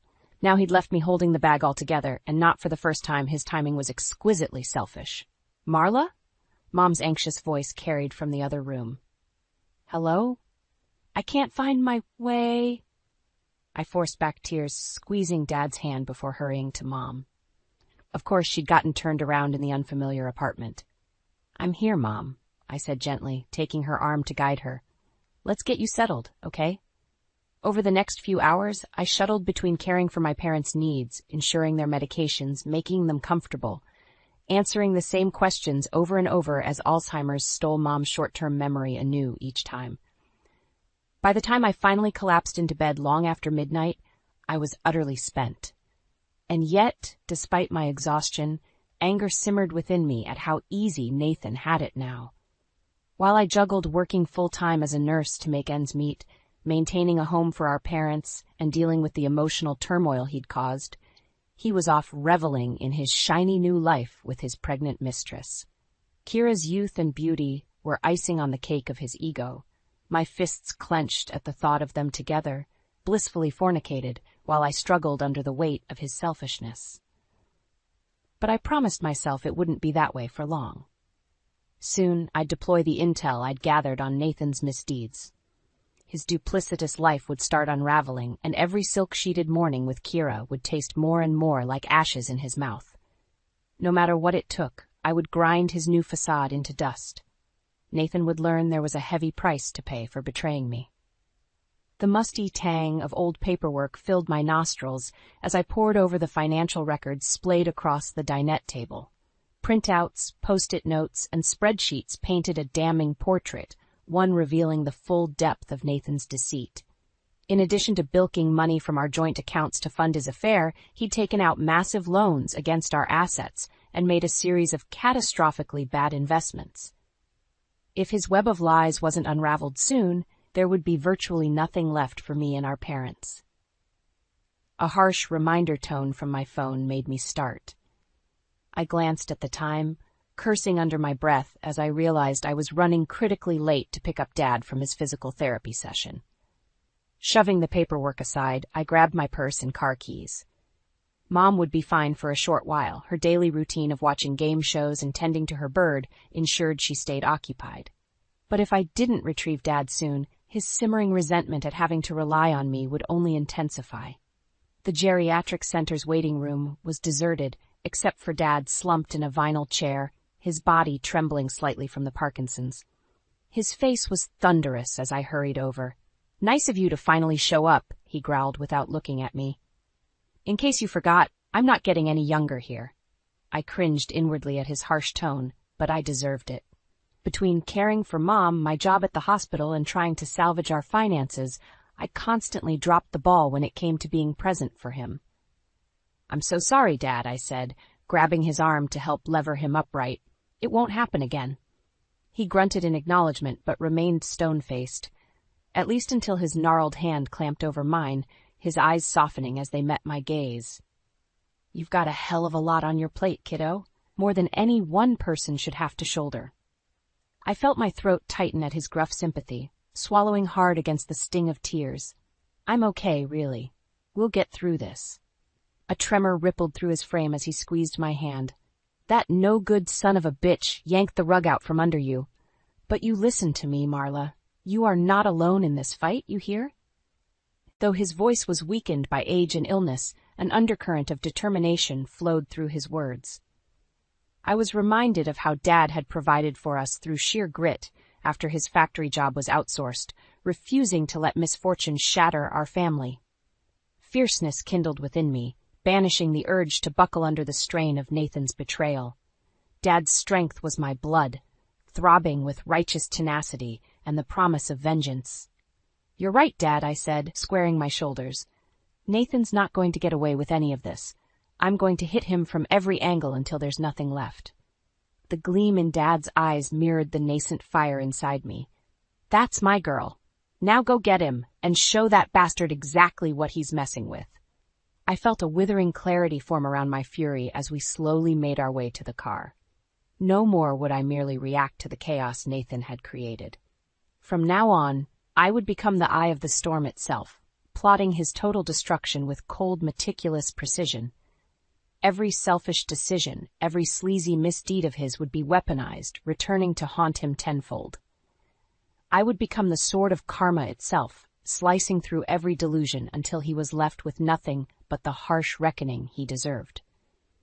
By the time I was done with Nathan Bennett, his supposed perfect new life with Kira would lie in ashes, and he would finally understand the overwhelming burn of consequences he never saw coming. This is never how I envisioned my career going, Jackson said with a self-deprecating chuckle as he spread the divorce paperwork across his desk. The overhead light gleamed off his thick gray hair as he scanned the documents, helping take down lying bastards like your soon-to-be ex-husband. A wry smile tugged at the corners of my mouth. If someone had told me a year ago that I'd be working closely with a hotshot corporate lawyer to dismantle my marriage, I would have laughed in their face. Jackson's grizzled appearance and blunt manner masked an intelligence that could fillet you without breaking a sweat. He was exactly the kind of pit bull I needed in my corner. I can't thank you enough for this, Jackson. I leaned forward, keeping my voice low and intense. Nathan doesn't realize it yet, but he's wandered into a minefield, and I'm counting on you to ensure he doesn't make it out in one piece. Jackson's ice-blue eyes held my gaze with surprising warmth. You got it, kiddo. We'll hit that bastard from every angle. Financial malfeasance, alienation of assets, negligence towards your parents. By the time this is over, he'll be lucky if he can afford a cardboard box under an overpass. I nodded, satisfied by his grim certainty. But there was still one key element missing from my plan. Insight on Nathan's new lover and cohort in betrayal, Kira. That was where Leah came in, her startling appearance at the cafe nearly making me choke on my coffee. Marla Bennett, right? The petite brunette slid into the seat across from me, her expression a blend of wariness and distaste. I'm Leah, Kira's sister. My eyebrows shot up at this unexpected development. I didn't realize Kira had any family in the area. Well, we're not exactly close, she said with a derisive snort. That etiquette-eschewing tramp hasn't spoken to me since she shacked up with your lying dirtbag husband. Leah's disdain was palpable, her hazel eyes blazing with disgust. Family drama clearly ran deep. Let me guess, I replied, leaning back in my chair to study her. You want to help take them down as much as I do. A feral grin carved itself across her delicate features as she nodded. You could say I have a vested interest in seeing that bastard get what's coming to him. Over the next hour, Leah regaled me with a litany of jaw-dropping details about Nathan and Kira's sordid affair. Graphic sexual encounters in seedily locations, furtive payoffs to keep Kira in a life of empty glamour as Nathan frittered away money behind my back. Her callous indifference to the child she was carrying. With each new lurid revelation, my blood boiled hotter. Nathan's appalling lack of integrity was exceeded only by Kira's sociopathic amorality. That's a lot to process. I finally managed once Leah's tirade wound down. While part of me felt sickened to my core, another part thrilled at the upswing in ammunition against them both. Leah arched one sculpted eyebrow, clearly sensing my restraint. You wanted the unvarnished truth about those two scumbags. I'm giving you a grenade to lob straight into the middle of their sordid fairy tale. The question is, Do you have the balls to pull the pin and watch it all explode? I held her gaze, feeling an icy clarity form around my fury. This was my chance to strike at the dark heart of Nathan's hedonistic delusions. No more indecision or moral restraint. You're damn right I do, I said flatly. It's time to unmake those two once and for all. By the time I left the cafe, my steps were lighter than they'd been in weeks. Every carefully gathered thread was finally weaving together into an inescapable snare. Nathan would soon learn that betrayal cut both ways, and the bite of my retaliation would go straight to the bone. You can't be serious. Nathan's voice was low, dangerous, as he glared across the table at me. You're really going to drag my career into this? I met his stare with an icy calm, sliding the thick dossier towards him. Pages of meticulously compiled evidence detailing his financial improprieties and alienation of assets laid bare like a visual indictment. As you can see, I'm deadly serious. My tone carried no inflection, no waver. This is just the opening salvo, Nathan. I'll burn everything around you until there's nothing left. His jaw clenched, anger and disbelief warring across his features as he flipped through the damning pages. Good. Let him be enraged. Let him finally understand the sheer depths of my wrath. Where did you even get this? He sputtered, slamming the dossier down hard enough to rattle the silverware. Have you been having me followed or something? A humorless smirk tugged at the corner of my mouth. You're the one who insisted on turning our lives into a nightmare. Don't act so shocked that I'm simply fighting fire with fire. Comprehension slowly dawned in the tightness around his eyes as he processed my casual ruthlessness.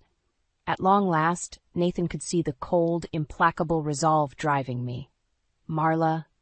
His voice dropped, took on a vaguely placating tone that immediately raised my hackles. I get that you're angry, but maybe we should take a step back here. For both our sakes and the kids. Don't. My finger jabbed down on the table, cutting off his manipulative spin. Don't you dare try to play the family card with me after everything you've done. That ship sailed the second you knocked up your slut on the side. His nostrils flared, tendons standing out in stark relief in his neck. But he stayed silent, waiting for me to unleash the rest of my fury. Starting today, I declare war on you and your mistress's illusions of happiness, I said, each clipped word dripping with contempt. That cozy little bundle of lies you've constructed, I'm going to rip it apart piece by piece. I slid a manila envelope across the table towards him, the corners digging in gouges on the wood. Those are just a few samples of the images and informant testimonies I've gathered about you two lovebirds. Every sordid hookup, every nickel you blew on that trashy lifestyle while I struggled to keep our parents alive, it's all there in glorious detail. Nathan sucked in a sharp breath as he thumbed through a few of the photos, which clearly depicted him and Kira in varying states of debauchery. But his surprise quickly morphed into an all-too-familiar, smarmy bravado. Is that all you got? One corner of his mouth curled into a disdainful sneer. You think a few nudie pics and slut-shaming is going to intimidate me? I'm not the one on shaky financial ground here. My expression remained impassive, a porcelain mask belying the volcanic fury simmering within me. Slowly, deliberately, I leaned back in my chair and let my gaze sweep over every inch of the man who had once been my husband, my partner, my promised safety. By the time our divorce proceedings are over, you're going to be buried so deep in legal fees and financial ruin that you'll be begging for table scraps, I said, each word measured and certain. But money problems are just the start of your worries. Letting the weight of that statement hang in the air for a beat, I withdrew a sheaf of papers held together with a smudged paperclip. With glacial precision, I slid them over to punctuate my vow. Those contain eyewitness affidavits and documentation detailing the wanton neglect you've shown towards Mom and Dad's care. I'm sure a law enforcement investigation into potential elder abuse would make for some very inconvenient headlines at that firm of yours. For the first time since we'd started this little encounter, Nathan's bravado cracked. A flicker of uncertainty, of naked fear, danced in his widening eyes as he registered the full scope of my intentions. As the silence stretched out between us, I allowed myself a final verbal bayonet thrust. You wanted freedom from your responsibilities? Well, congratulations, Nathan. You're about to get your wish. And you're going to spend whatever's left of your miserable existence paying for it in ways you can't even imagine yet. The steady clicking of the court reporter's keys was the only sound in the tense, wood-paneled room as Judge Richards paged through the thick dossier before him. His stern features remained inscrutable, giving no hint as to how heavily the evidence was weighing against Nathan. Seated beside Jackson at the plaintiff's table, I kept my own expression neutral, focused. This was the endgame, the culmination of months spent meticulously undermining every aspect of Nathan's life. After today's ruling, nothing would be the same for him ever again. Mr. Bennett. The judge's gravelly voice sliced through the stillness like a blade. Nathan straightened in his chair, a sheen of sweat visible on his brow. Based on the extensive financial documentation and third-party testimony provided here, it's clear you have engaged in repeated and willful alienation of assets, Judge Richards stated, his tone flat and clinical. Money that should have gone towards ensuring the care of your elderly parents was funneled into irresponsible investments and a lifestyle incompatible with your obligations as a spouse. One of Nathan's lawyers made a move to stand, a retort forming on his lips, but the judge silenced him with an icy look. I haven't finished. He turned his glare fully onto Nathan. Would you care to explain why the court should consider your accounts and property claims as anything other than utterly compromised, Mr. Bennett? Because these materials paint a deeply unpalatable picture. Nathan swallowed hard, shifting in his seat as he struggled to meet the judge's withering stare. Your Honor, I made some mistakes in judgment, I'll admit, but my financial affairs have no bearing on how I handled my responsibilities towards my family. The words had barely left his mouth before Jackson was on his feet, angrily waving a sheaf of papers from our evidence trove. No bearing? He shook his head in disdain. After betraying his vows and squandering money on affairs, Bennett left his wife to single-handedly tend to his parents' declining health, one with Parkinson's, the other suffering from Alzheimer's. We have sworn affidavits and medical bills here showing incontrovertible neglect. Nathan tried to interject, but the torrent of Jackson's words drowned him out. This man forfeited his right to any consideration long ago, Your Honor. Jackson thundered, fury thrumming in his voice. He does not deserve a single dime from these proceedings. I watched, feeling an electric crackle of vindication spark along my nerves, as Nathan fought to regain his composure under the weight of Jackson's assault. His jaw clenched, that familiar, entitled mask slipping back into place, but his eyes betrayed flickers of desperation. The judge's voice cut through the tension, a well-timed incision lancing the roiling anger in the room. I've heard enough. Piercing both legal teams with a quelling look, he squared his shoulders and began delivering his ruling in a tone of finality. Based on the extensive evidence of asset mismanagement and negligent conduct exhibited by Mr. Nathan Bennett, I am awarding the plaintiff, Mrs. Marla Bennett, with sole rights and ownership over the marital home and its assets. Furthermore, Mr. Bennett must provide spousal support and funds for the ongoing care of his elderly parents. Nathan's face had drained of all color as Judge Richards enumerated the punitive list, the legal and financial pillars of his life, crumbling in accordance with my carefully executed plan. I felt a surge of fierce elation, watching him come face to face with the consequences of his selfishness. Mr. Bennett will be granted no share of liquid assets, investments, or property division in these proceedings. Nor will he maintain any claims over future inheritance entitlements, which shall be immediately frozen pending an investigation into potential criminal culpability regarding elder abuse and misappropriation. In that moment, I could have sworn I heard the crystal shattering of every illusion Nathan had surrounded himself with. As scattered protests erupted around him, I simply held his stricken gaze with mine. Unflinching, resolute. This was what the cruelty of his betrayal had wrought. This was the karma he'd brought upon himself through his own disregard. Across the room, our eyes locked in an apex of anguish and triumph. And in that suspended instant, we both fully understood. Nathan Bennett's reckoning had finally and utterly arrived.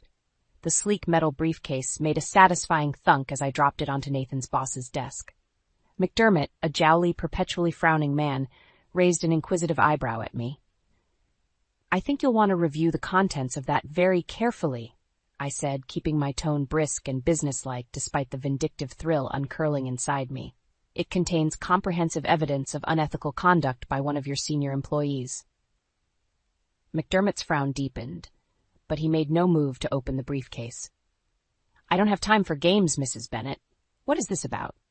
Rather than answer directly, I pulled out my phone and thumbed over to the gallery, pulling up the sheaf of damning financial records and lurid photos.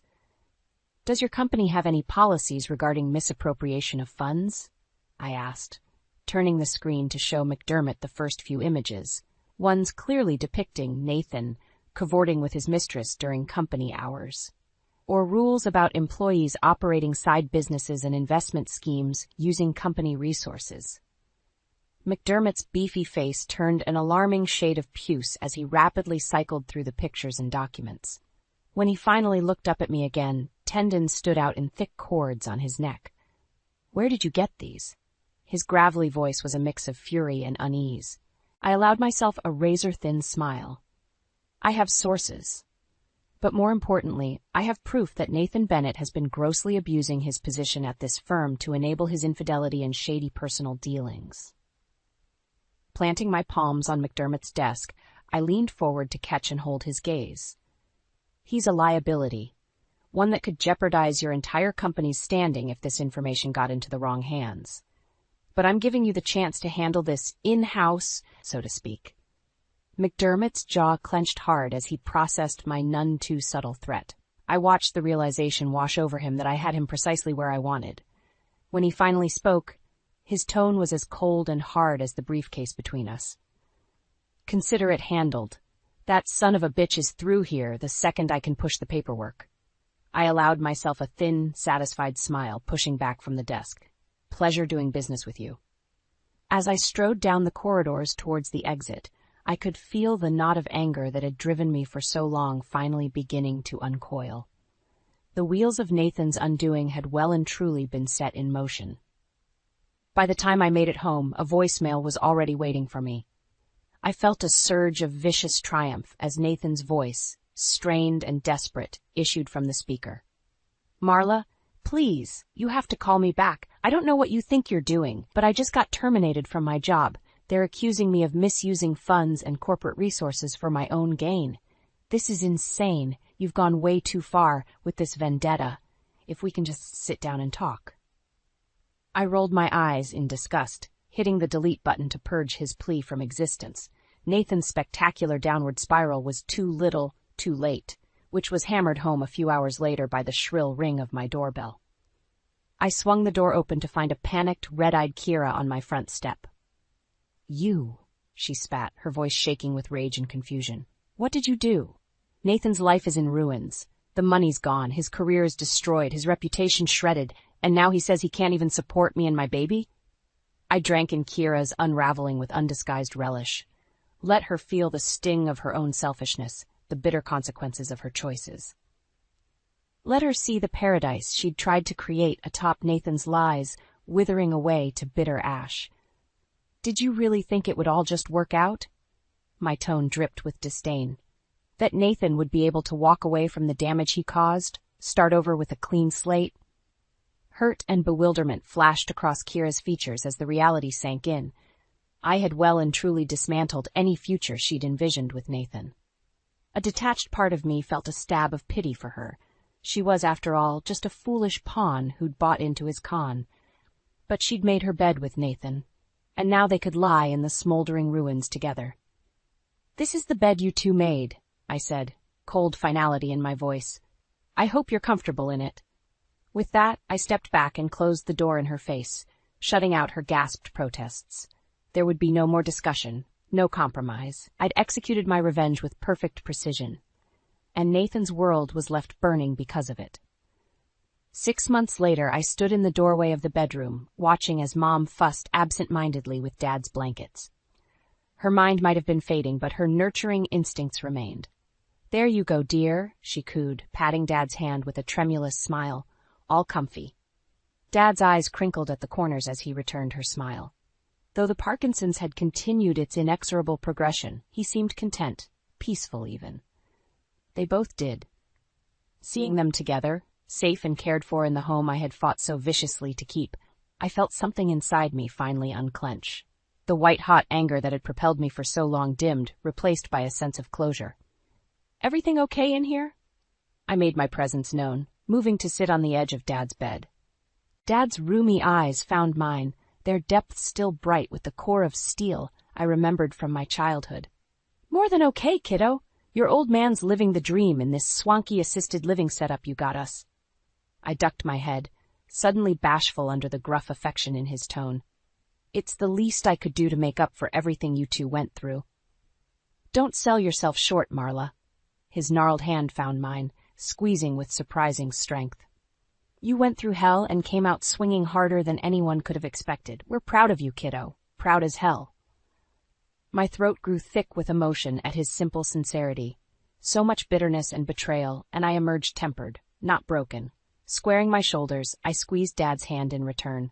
"I did what I had to," I said, keeping my voice level, "to protect our family and settle some scores in the process." Mom, bless her innocent heart, piped up obliviously. "Such a good girl, our Marla. Why, when we heard that Nathan ran off with that other woman, we could barely believe it. Poor thing must have been going through some sort of crisis to do something so foolish." A wry chuckle slipped from me at her cheerfully revisionist perspective on the events that had sundered our lives. Maybe it was for the best she remained unaware of the uglier realities. "Something like that, Mom," I said, ruffling her sweetly bemused expression with a smile of my own. My gaze strayed to the framed photos clustered on Dad's nightstand, sick guilt and vindication warring within me. In one, Nathan and I beamed out at happier, more naive versions of ourselves. Another showed our tiny family unit radiant at Mom and Dad's 50th wedding anniversary, so ensconced in our illusion of forever. And then there was the final photo. Just me and my parents. The strained smiles and body language speaking to the turmoil that had nearly torn us apart. But we'd emerged from the crucible, somehow still together, with a bottomless wellspring of tenacity to show for it. My phone buzzed in my pocket, the caller ID displaying Jackson's number. I rejected the call. Whatever legal semblance of business still lingered between us could wait. Standing, I leaned down and pressed a gentle kiss to Dad's forehead, then Mom's, letting the reality of our renewed stability settle over me. Countless nights of agony and rage had been endured, all towards crafting this hard-won victor. "I'm going to run some errands," I murmured. "I'll check on you two later, okay?" Dad rumbled an affirmative as I slipped from the room. Out in the hallway I paused, bracing my hands on the walls as I drew in a deep cleansing breath. The clinic didn't need me for a few hours. Ample time to stop by the community garden and tend to my little plot of hard-won rebirth. My own personal oasis of new beginnings fostered from the scorched earth of betrayal. One way or another, every crisis ushered in the chance to start anew. And as I squared my shoulders and strode towards the exit, I silently celebrated leaving the ashes of the past behind me. No matter what the future held, I would emerge from the flames again, resilient, proud, and unstoppable.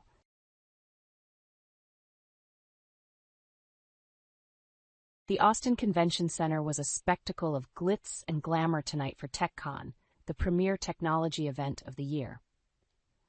I smoothed my deep burgundy cocktail dress as I waited for Derek to join me after mingling with investors. My husband had been actively pitching his new enterprise data security firm, CipherShield, to venture capitalists here. Across the crowded hall, I spotted Derek engaged in an intense discussion with Cassidy Wells, one of his employees. I knew Derek placed a lot of trust in the young software developer, but her body language seemed overly familiar. She stood entirely too close, practically whispering in his ear, with her fingers lingering on his forearm. A knot twisted in my stomach. Needing some air, I made my way through the crowd toward the open-air balcony. As I passed by them, Cassidy's words made me freeze in my tracks. "I hate having to sneak around like this," she murmured in a hushed tone. Derek glanced around furtively before responding in a low voice. "It's just until I can clean up this mess with Amelia." My heart pounded as his meaning washed over me in waves of disbelief and sickening realization. I stumbled outside, struggling to catch my breath. The cool night air provided little relief. "Hey, you okay?" A familiar voice broke through my daze. Vincent stood beside me, his thick-rimmed glasses illuminated by the glowing city skyline. I think Derek is cheating on me. I managed to choke out the words, feeling them rip through my chest. Vince pulled me into a tight embrace. I'm so sorry. What happened? Steadying myself, I recounted the exchange I'd overheard between Derek and Cassidy. Vince's face contorted with anger as the gravity of the situation sank in. That bastard! After everything you've sacrificed to support his career? His voice dripped with disdain. We need to gather evidence and bring that slimeball down. I nodded, fists clenched with determination. Derek's deceit had shattered my world, but I refused to be a victim. If he thought I would go down without a fight, he was gravely mistaken. My mind raced as I formulated the first steps of my plan. Vince, I need you to dig up whatever you can on Cassidy and any financial discrepancies at Cypher Shield. There's no way he could sustain an affair and keep that startup afloat legitimately. Consider it done, Vince affirmed resolutely. I've got contacts that can access all sorts of records. We'll make that lying sack of... Amelia? Derek's voice cut through our hushed conversation. There you are. I've been looking everywhere for you. I spun around, anger flaring as I met the concerned gaze of the man I once trusted completely. Keeping my expression neutral, I willed myself to remain composed as deception after deception flashed through my mind. Sorry, I just needed some air, I replied flatly. Shall we head home? I'm feeling a bit under the weather. Of course, baby. Derek gave my arm a reassuring squeeze as we said our goodbyes to Vince and made our way to the valet. The ride home was thick with leaden silence. I stared vacantly out the window, fear and fury churning within me. Tonight's unveiling had set in motion a series of events that would ultimately unravel Derek's web of lies. He had shattered the loving oath we had taken, violated the sanctity of our marriage. For that, he would face the consequences. It was only a matter of time before the truth came crashing down upon him. And when it did, I would be ready to embrace my newfound freedom by letting the scales of justice solely in my favor. Over the following weeks, I kept a calculated distance from Derek, my affections turned to icy indifference. Meanwhile, Vince worked tirelessly to unearth any digital trail of Derek's misdeeds. I combed through months of credit card statements, Vince updated me one evening at his apartment. Lots of expensive dinners, hotel rooms, you name it, all the hallmarks of a tawdry affair. I clenched my jaw, sickened but unsurprised by the details of Derek's revolting dalliance with that cheap office slut. Vince's eyes narrowed. But that's not the worst of it. I found some major financial discrepancies at Cypher Shield, too. Like what? I leaned forward, my anger simmering. Well, for starters, it seems like Derek has been shunting investor money into unauthorized accounts under his control, Vince began, scrolling through documents on his laptop.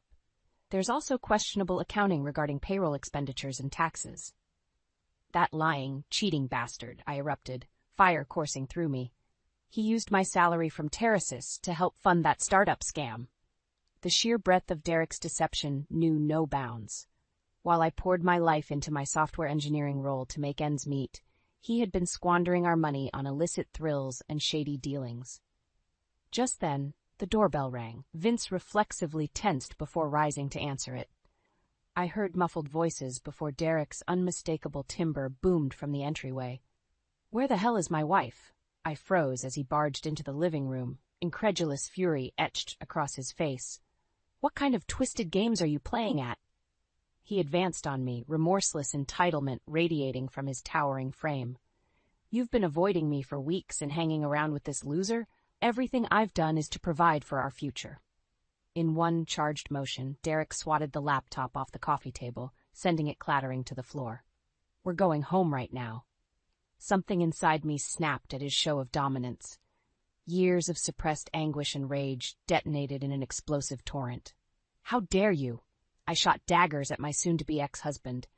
You've been cheating on me with that simpering whore Cassidy, blowing millions of dollars on your twisted fantasies while I worked myself to the bone.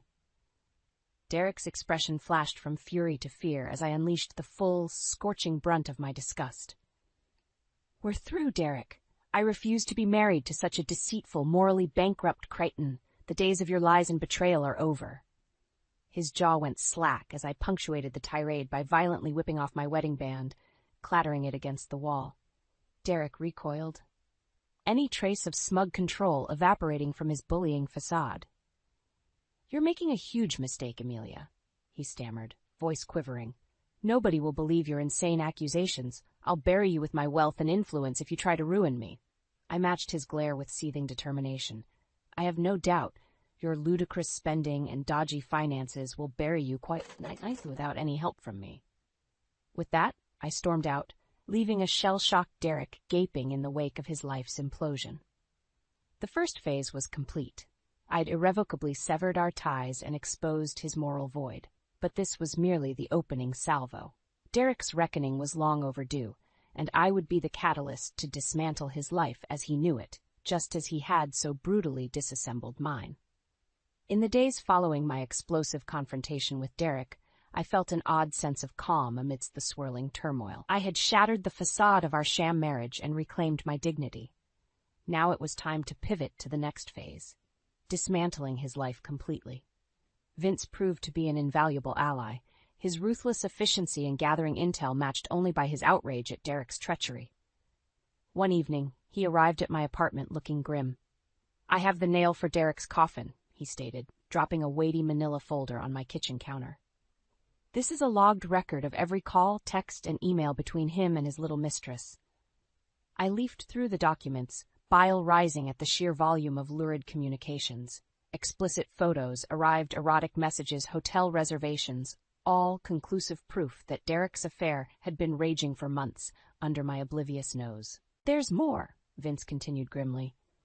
"It seems our dear husband wasn't quite as discreet in covering his financial tracks at Cipher Shield. He produced a raft of spreadsheets detailing transfers of investor funds to a shadowy shell corporation under Derek's control. The figures showed millions embezzled to furnish his depraved indulgences with Cassidy. "That low-life scumbag," I erupted, anger detonating through me like an inferno. "He jeopardized the entire startup to bankroll his fling?" Vince nodded solemnly. "Not just that. He flat-out lied to employees and investors about the company's financial standing to keep the grift going as long as possible." White-hot rage surged through my veins.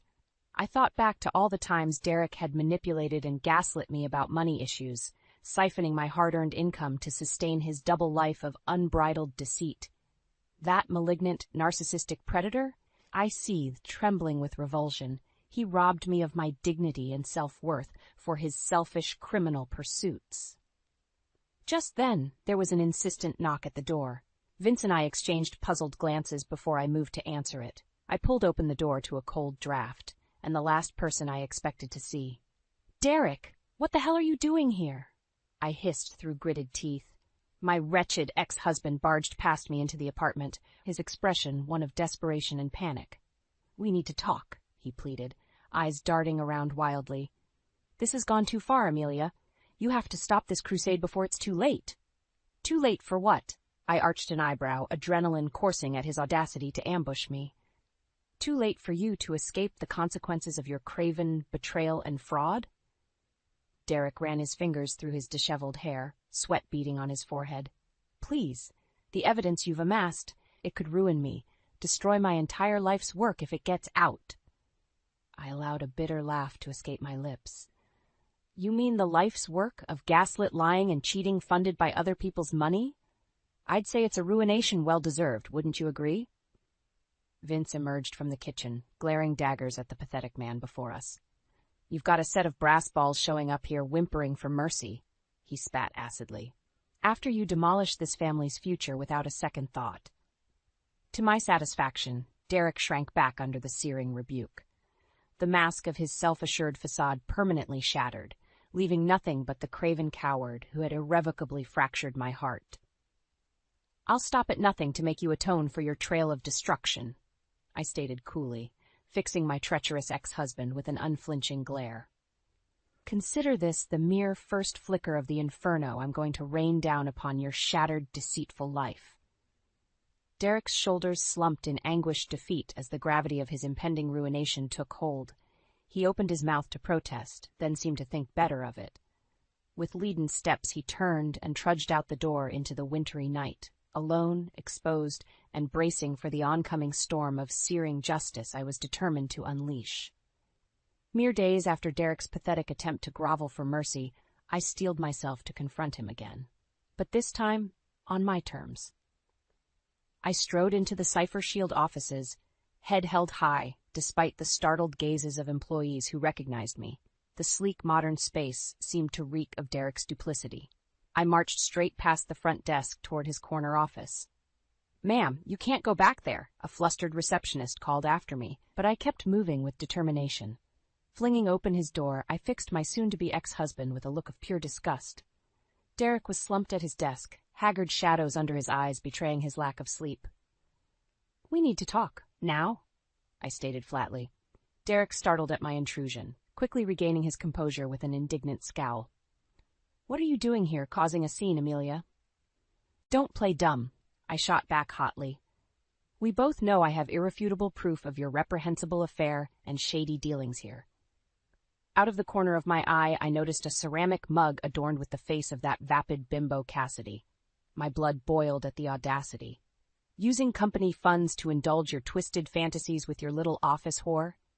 I swept my arm across his desk, sending the mug and various files clattering to the floor in a cascade of papers and ceramic shards. "How dare you!"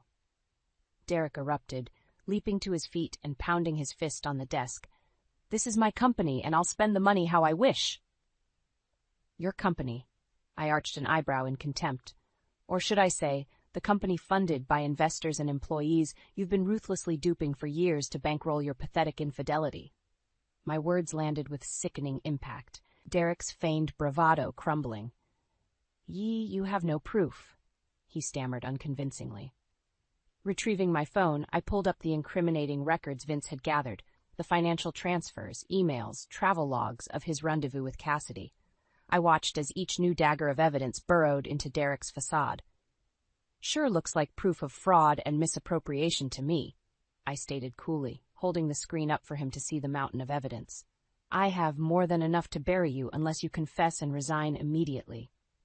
Derek's chest heaved with impotent rage, knowing he was hopelessly cornered. Running his hands through his disheveled hair, panic crept across his features. You crazy bitch," he sputtered, spittle flying from his unhinged jaw. "Think anyone will believe your melodramatic hysterics over my reputation?" I fixed him with a look of pure, undisguised loathing. "The evidence speaks for itself, you immoral, gaslighting sociopath. I've played more than enough of your demented mind games." With a few taps, I sent the entire file repository to the Cipher Shield executive team and board of directors. Derek's phone instantly lit up with a flurry of alerts as his world began crashing down. "No," he croaked in disbelief, helplessly watching the reckoning unfold. "There's no escaping the truth this time," I stated with finality. "Nor the consequences of your compulsive lying and deception." In that moment, it became undeniably clear the facade had finally shattered. Gone was the smug narcissist, replaced by a sniveling, broken husk of a man. His chair squeaked as Derek collapsed back into it, seemingly deflating before my eyes. I turned on my heel and strode out, my disgust eclipsed by the grim satisfaction that justice had been decisively served. Still, deep down, I couldn't help feeling a lingering sense of gut-wrenching betrayal. The man I had loved, had built a life with, was nothing more than a mirage spun from greed and moral bankruptcy. But in the end, his greatest deception was the lie he had allowed me to believe, that the bind we once shared could ever be mended. For that, there would be no penance, no path to redemption. His downfall was complete and irrevocable, and I would emerge from the ashes, reborn and emboldened to forge a future free from the shackles of his depravity. In the aftermath of my explosive confrontation with Derek at Cipher Shield, the dominoes began to topple with ruthless momentum. Board members bombarded me with requests for details on the evidence against him. Investors screamed for answers about misappropriated funds. It was then that I knew I needed to bring in reinforcements. The situation had escalated beyond just exposing Derek's personal misdeeds. His entire empire was on the cusp of ruination. I turned to my loyal friend Sophia Larson, a brilliant corporate litigator I'd known since law school. If anyone could navigate the legal minefield ignited by Derek's malfeasance, it was her steely brilliance.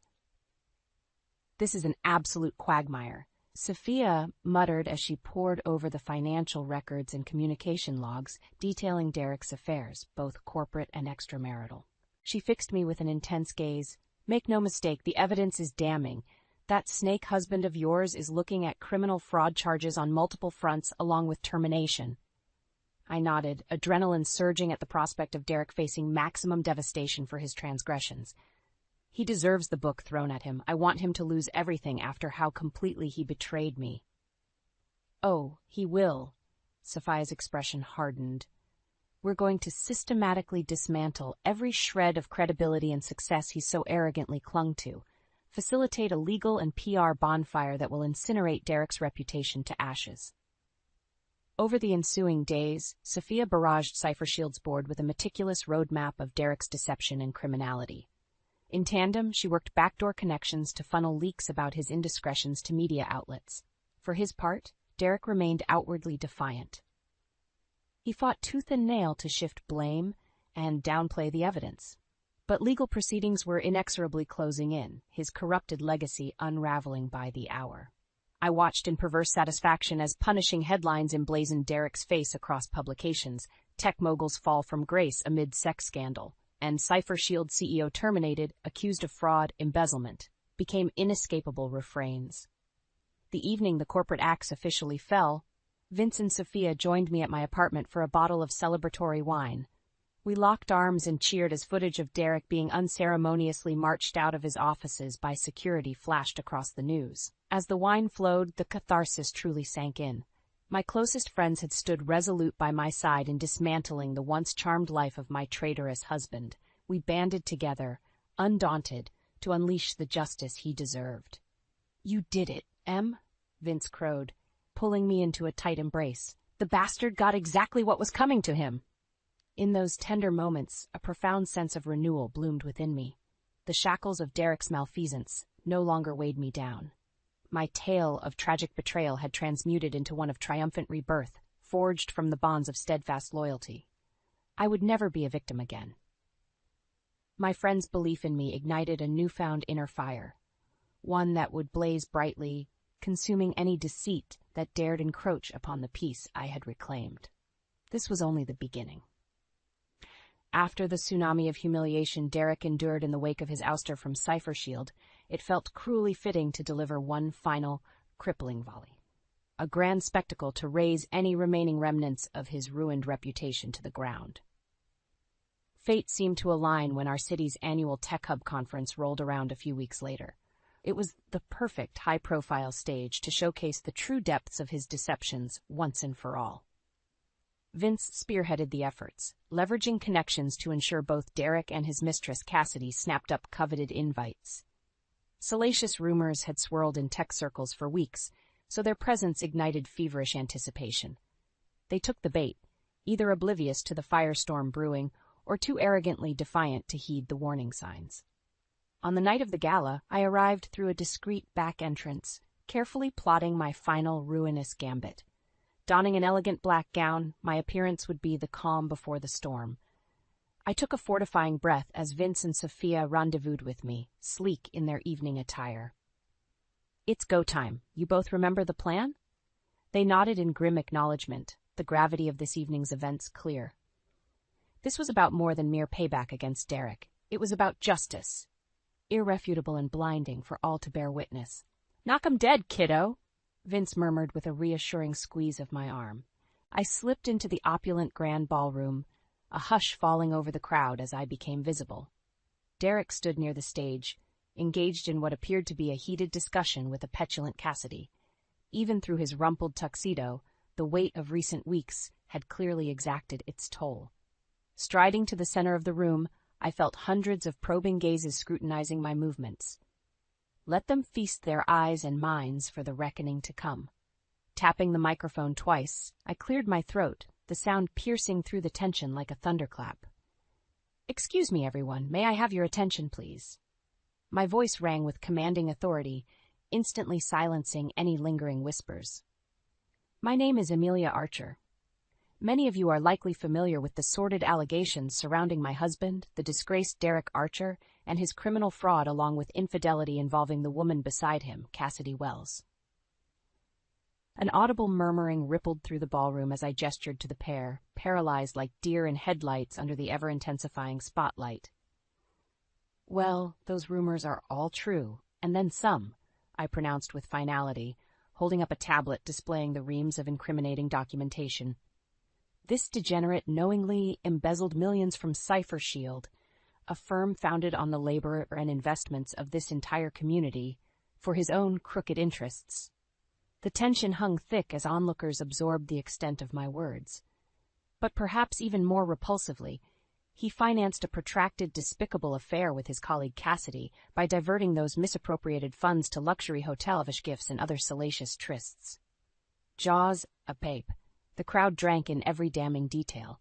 I fixed Derek with a searing glare as he feebly tried to protest, his mouth opening and closing in futile dismay. "So let this sordid saga serve as a righteous reckoning against the moral failings of greed, infidelity, and exploitation," I proclaimed with conviction. "This towering monument to decadence must implode under the weight of its own iniquities."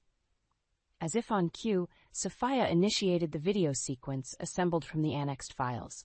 Lurid photo evidence, salacious email exchanges, and incriminating financial statements flashing across the giant ballroom screens for all to absorb in unvarnished detail. A guttural cry of mortification rang out as Cassidy collapsed to her knees, clawing and grasping at whatever dignity she could salvage. Derek stood stupefied, transfixed by the carnage of his sickening misdeeds materializing before him. You're unhinged," he managed to sputter incredulously, veins protruding in his flushed face. "Still spinning lies to shield your inflated ego from accepting the truth?" I coolly retorted, stepping forward to meet my wretched adversary eye to eye. "That pathological tendency was your ultimate downfall." Derek faltered under my unrelenting gaze, shaking his head in vain denial. "Face it, Derek, you are a shattered, morally bankrupt disgrace of a human being, a vermin who exploited the trust and resources of everyone around you to satisfy your grotesque vices. You don't deserve a shred of redemption or dignity." He opened his mouth once more, a final merciful protestation no doubt waiting on his lips, but I'd allowed his poison more oxygen than it deserved already. "Your debt to society has finally come due," I stated with finality. "This is justice. Ugly, furious, yet utterly warranted justice. May its searing conviction blacken your name into irreversible infamy." With that, I turned on my heel and marched away, leaving Derek to wallow in the smoldering ruins of the life he had so ruthlessly disgraced through deception and indulgence, karma's reckoning complete. In the aftermath of my explosive unveiling at the Tech Hub Gala, Derek's life detonated in spectacular fashion. No sphere was left unscathed as the towering inferno of his sins raged. Within days, Cipher Shield's remaining investors launched a blistering lawsuit, citing racketeering, fraud, and embezzlement charges that could bankrupt Derek for decades. Corporate sponsors began falling like dominoes. Termination letters flooded in as news of his depraved conduct with Cassidy circulated. Any upstanding firm couldn't risk the stain of association. Several media outlets, salivating over the salacious scandal, unearthed further incriminating details. Testimonies from relatives and former employees painted a disturbing portrait of clinical narcissism and serial infidelities that called Derek's entire professional career into question. For my part, I opted out of the media circus, letting the uncontestable evidence dismantle his legacy of deceit. I spent evenings with Vince and Sophia, sharing bottles of bold Cabernet in solemn celebration of justice served. "I still can't believe we pulled that off at the gala."